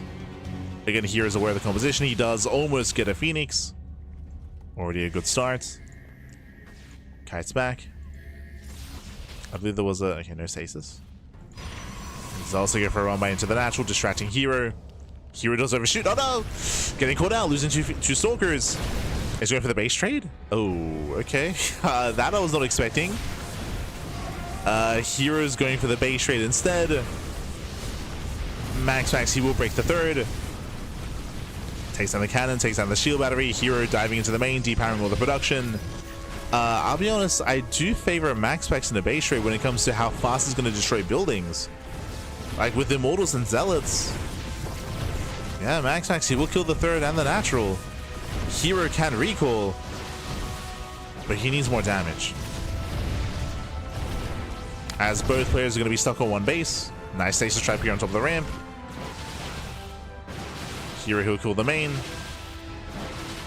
There's still 2 gateways powered. Yeah, sorry, 3 gateways. 3 gateways powered. Army does try to move up the ramp. Catching an Archon. herO, he'll kill both bases. Oh, actually, he forces a recall. Can he kill? One more volley. Oh my god, he can. It does kill the expansion, forcing the recall back home. herO, he has mining. herO has mining. MaxPax does not. Does catch out both Phoenixes. herO blinks away. He can just out-trade. He can out-kite. And this is all that MaxPax has left. Trying to catch out the army coming from behind. The probes, the flank, the flanking boys. herO supply blocked. He can't spend his money. Okay, main armies.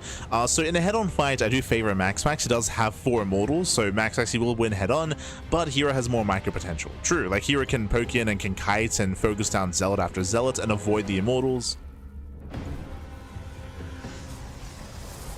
As both players are expanding, herO, he does maintain a higher probe count, so herO can get back into 2-base saturation faster.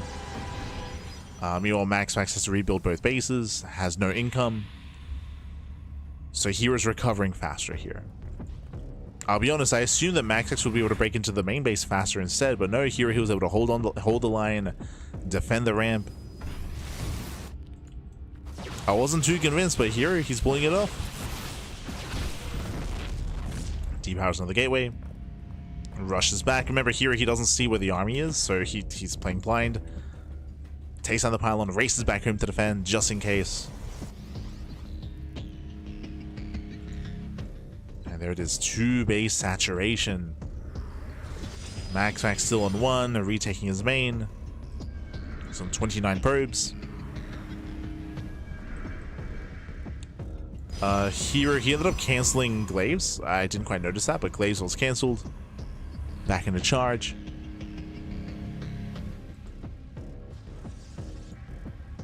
And again, the longer this goes on, the better it's going to be for herO. In my mind, I would imagine that MaxPax has to build up into a second 2-base all-in. Like, I don't see him taking a third. We gotta make use of that high immortal count. Yeah, here he comes. Like, this army is still terrifying. This army is still terrifying. It's a beefy army, papi.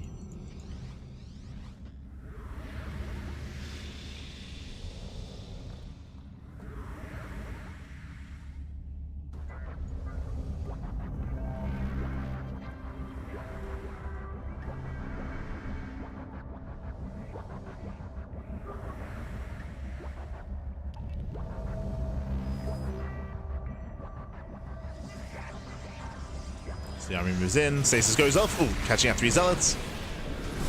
Does catch out 3. Gonna be collapsing in, peeling off every single zealot here. Down to purely Archon Immortal from the side of MaxPax. Stasis going off. Archon's gonna be going down. Stasis traps are gonna be baited out. herO's got a full wall. As I mentioned before, the longer this goes on, the better it is for herO. This does benefit the blue Protoss. Takes out another Archon. And herO's done it. This one, herO has done it. Yeah, herO, he collapses in.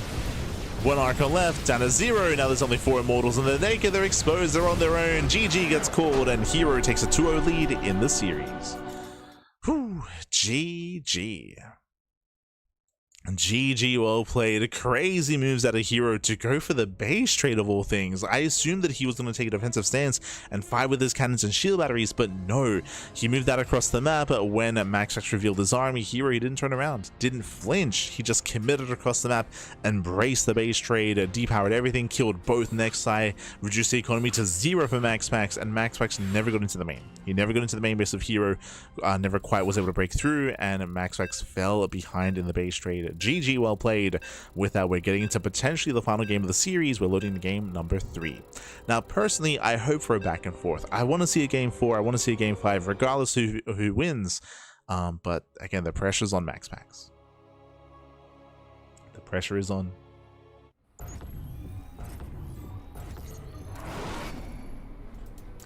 And spawning in the bottom right hand corner of Winter Madness, we have the red Protoss player. We have the red Protoss player himself. We have representing Storm Gaming from the land of Denmark. Down heavily in the series. He has to fight back here and now to have a chance at the ace match. It is MaxPax. And spawning in the top left-hand corner, we have his opponents. We have the blue Protoss player. We have the South Green Protoss representing T1. It is herO. Here we go again, a crazy game. Remember, it all began with Stargate openers, with herO going for the Oracle of all things. And remember, that Oracle never really dealt any economic damage, by the way. But it wasn't the Oracle, it was the Adepts, right? Adepts, they got across the map, damage was being done. herO, he was able to claim a faster third as well, to build up into a greater economy. If you remember, herO, he revealed his Twilight Council early on, and I believe that MaxPax thought that it was going to be more aggressive than it was. If you remember, MaxPax, he went into early Robo, into Immortal production, into Charge as well. MaxPax, he was hyper set up on 2 bases, and herO never pushed. herO instead expanded. Took a third, took a greater economy instead. herO's been feigning aggression, and MaxPax, he's been the one all in instead, as a result of that. And we'll see how MaxPax adjusts. For now, Cybercore first. So gate into Cybercore to MaxPax. herO going 2 gate. 2 gate open out of herO. So far so good.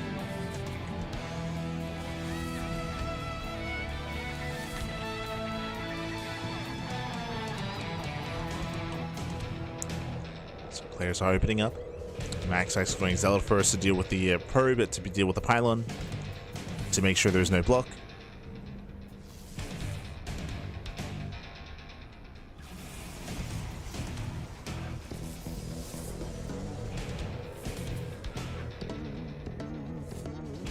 As herO does open double Adepts. I think what's really cool so far this series is that we've yet to see herO go for a 1-base all-in.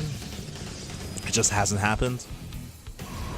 Here instead, he's been able to outgreed MaxPax at times, build up a greater economy, or even just feign aggression and fake out his opponent instead. And force these big reactions out of MaxPax. Pylon finishes. Do we go for the Cybercore block? Ooh! Yeah, it does go for the Cybercore, delays the expansion even further. Heavy delay here for MaxPax being forced into a faster Stargate. Ay, ay, ay. And here come the Adepts. A Stargate open out of herO, going for a later expansion. Now, does herO go big brain? Does he go Phoenixes already? Do we go Phoenix first? What's it gonna be? It's a cancel. Finally, MaxPax, he can expand. Hallucination moves out.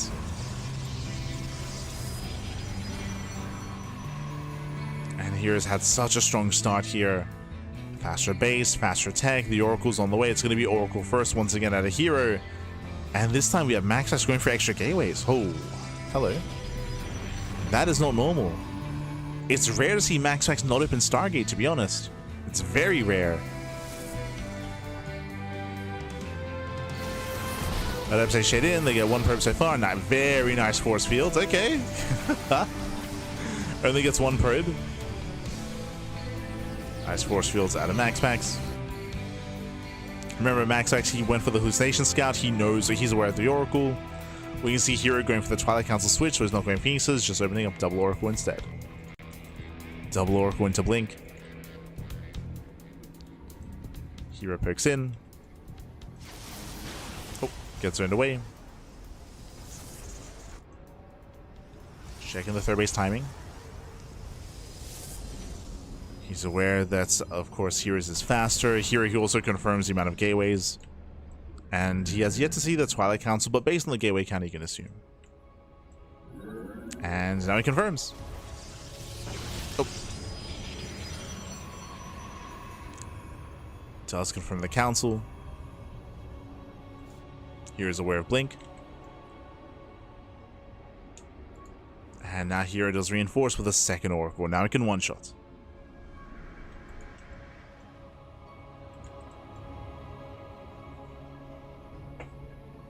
Oh, picks in. Picks in, gets one, ooh, does overextend, losing one of the Oracles to two probes. That is not worth it for herO. Yeah, not worth it. herO did miscontrol, he went too far in.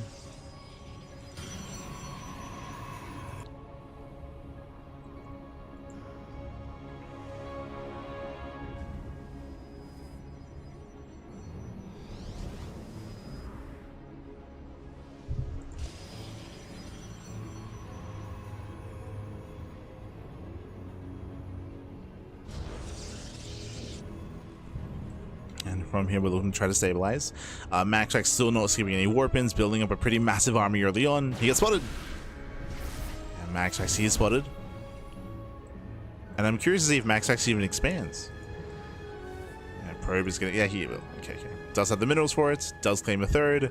herO's is already on the way. It's already halfway done. Oh, God. Again, here he's had the stronger economy every game of this series. Every single game has been out macroing MaxPax. MaxPax, he scouts, he knows, he's aware that his base is late in comparison to herO. The pressure is on MaxPax.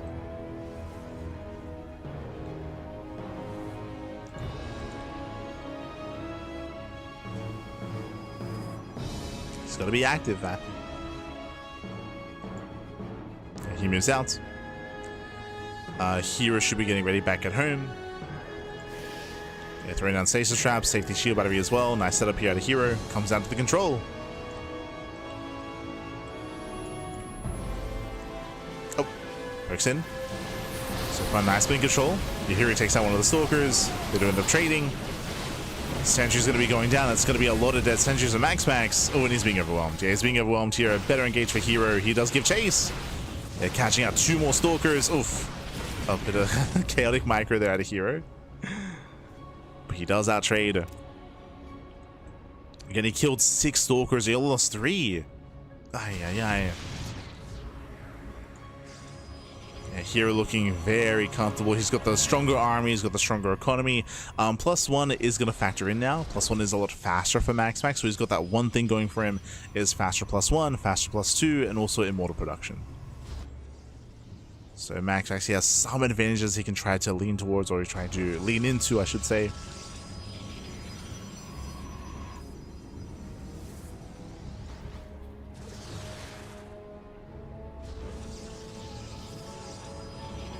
But otherwise, herO claiming a faster 4th.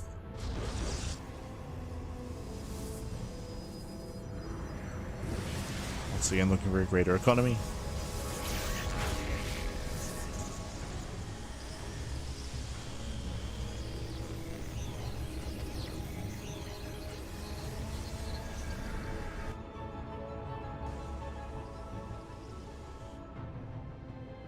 I think this is why herO got all the votes. I mean, to be fair, this has been a very unique series, right? Like, typically, usually between herO and MaxPax, it's herO being hyper-aggressive and MaxPax being the defender, but they've also been reversed. Like, this entire series, it's been MaxPax non-stop all-in, right? Like, it's been MaxPax going non-stop all-in, and it's been herO with the greater economy instead. I don't want to say he's been the defender because we saw that base rate game, for example, but like I would say that that's the biggest strength of herO, is that herO is very versatile. I would say that MaxPax isn't. MaxPax is a very rigid player, very, very rigid. They're very different stylistically, very, very different. Which, because of herO's style though, I would also add that it also makes herO very inconsistent. that's the big thing. Is that we can have like an amazing series, or we can all like fall on its face. herO, he likes the gamba. He likes the gamba. So far, he does poke out, peeling off all these zealots. Nice trades here by herO. Zealots are going down for free. very nice pickups as herO does out trade. He does out micro, and you can see the supply difference at this point. herO has a stronger economy and has had better trades.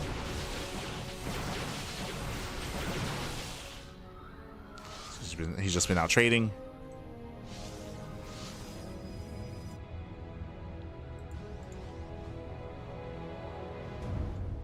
herO does pull away, getting another expand. Jesus. Getting another Nexus. Claiming his 5th. MaxPax getting his own 4th. The Nexus itself is quite low, but does survive.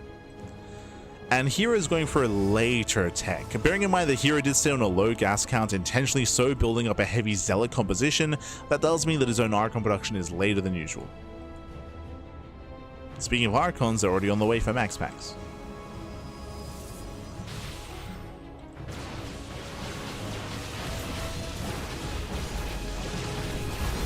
As again, here he does out trade. Once again, he has the higher Stalker counts, bullying back MaxPax.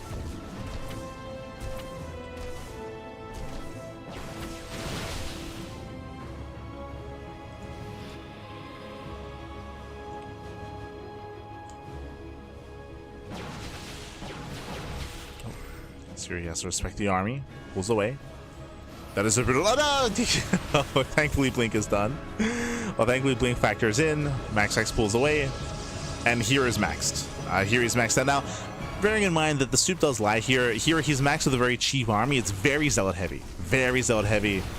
The Archons can trade well, but oh, MaxPax, he does engage too soon. Yeah, the Archons were a little bit too far back. MaxPax is being overwhelmed. Stalkers are also too far back as well, so we were wasting some DPS. And here's going for the kill. Yeah, he's going for the kill. Does focus on one of the Archons. There's 2 Archons left. As herO does trade. He's got 2,000 minerals in the bank. Yo, we gotta warp in. We gotta spend our money. There we go. 11 Zealots at a time. Warps in those charge lots. herO's macro has been slipping. Just missing warp-ins. Otherwise, he could overwhelm even harder. But denies the 5th. And 5th base is denied. herO does push in. We do have 1 battery at the natural, 1 battery at the 3rd. Just 1 battery. herO gonna get on top of the immortals. He wants them. Yeah, he gets the Archon, gets 1 immortal as well. There's 2 immortals left. herO, he's gonna break on through, gonna focus him down, and herO just overwhelming. MaxPax takes down all 3 immortals, or 2 immortals even. 1 immortal barely gets away. Diving on the Stalkers. And MaxPax, he's cornered. He's cornered here. He just cannot keep up. Not against this economy, not against the 5 bases. GG gets called, and herO, he will claim the series 3-0. GG. Whew, calm down, herO. We got places to be. What's going on? Not even though. GG well played. GG well played. herO, he does claim the series 3-0. Strong showing here by herO. But most importantly is the way in which this happened. Context does matter. Again, herO, he's usually favored against MaxPax. True, he's usually favored. But herO never proxied. He never won base all in. Like that's usually what we see out of herO. I mean, I say usually. Typically, herO does a great job at either proxying or faking proxies. We didn't even see fake outs though. Like that's what's crucial here. We didn't even see any fake outs. Here we saw herO just going for his own economic builds. He was going for his own economic builds, getting into the mid game instead. Now he did feign some aggression, but not 1 base all ins. If you remember, I'm referring to the game where he went for the early Twilight Council, which got scouted. It was on Mothership, where he went for the early council, he got scouted, and MaxPax, he responded with heavy immortals, and MaxPax, he ended up with a 2 base all in, but I'm pretty sure he was expecting aggression out of herO. But herO wasn't aggressive on 2 bases, he took a 3rd, and that is a constant in every game this series, was the 3rd base. herO, he was always the fastest player, the first player to get a 3rd, to have a stronger economy in the mid game, and very often MaxPax, he was left behind. He was left behind, playing a little bit too safe. A little bit too safe to the point where he was being forced all in multiple times in this series, both game 1 and in game 2. Where it felt like he was expecting herO to commit a little bit harder, and that wasn't happening. herO, he was just looking to expand, claim a 3rd base instead, and embrace a longer and later game. And with that, he was able to outproduce, out macro, and outscale MaxPax. GG. GG, well played. So again, a really impressive play there by herO, a very versatile play and a very different approach to MaxPax. Again, just to reiterate, with herO being more economic focused instead, being more economic focused and being more greedy and just having a greater economy, getting into a longer game state. GG. GG, well played. Whew. And with that, again, congratulations to herO. And again, I should also emphasize that I do expect the PvPs between MaxPax and herO to evolve once again over time. They often do kind of like trade and they often metagame with each other. After this series, in the back of MaxPax's mind, he's like, oh, okay, like if I'm too safe, if I'm too defensive, then this guy's gonna just outgreed me and outproduce me. Like now I have to be a little bit more on point of checking the third base location, checking third base timings, and maybe even taking a risk and cutting corners myself, getting into the mid game as well. And that's where we get like that back and forth, the mind games. herO, he might start going for all-ins again, he might start going for proxies again. So yeah, PvP can be very chaotic in that sense. It can be very, very chaotic, very diverse, but GG. GG, well played. With that, congratulations to herO. Shout out to MaxPax for making it to the finals. Again, MaxPax did well for himself, winding it back here, checking the bracket. MaxPax, he took down ByuN to make it to those finals. So very impressive play here at MaxPax. Very impressive. GG.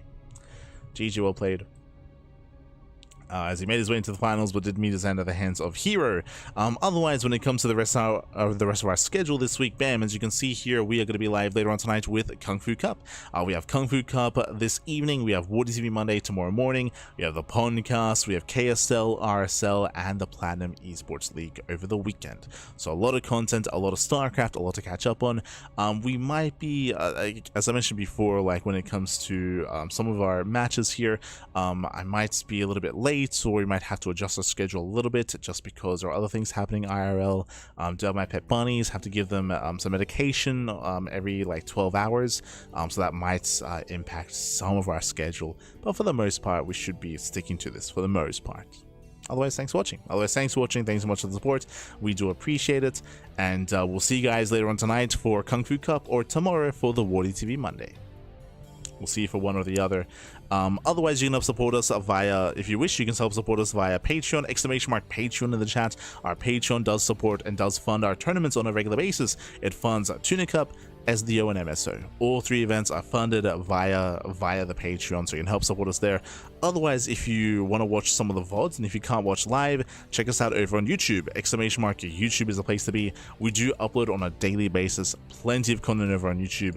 If you miss some tournaments, if you're like, hey, I want to watch Kung Fu Cup, I want to watch Tuna Cup, I want to watch Home Story Cup, or RSL, or Rongi Cup, or Little League Cup, or Thunderfire, it's all on YouTube. It's all there. It's all there, so you can check it out. Otherwise, thanks for watching. And again, we should be back this evening in around 6 hours. Ooh, 6 hours time. I'm gonna get some sleep. I'm gonna try to sleep as much as I can while I can, and we'll see you again this evening. See you then. Until then, thanks for watching. Until next time, ciao, bye, ciao, hasta luego. See you next time.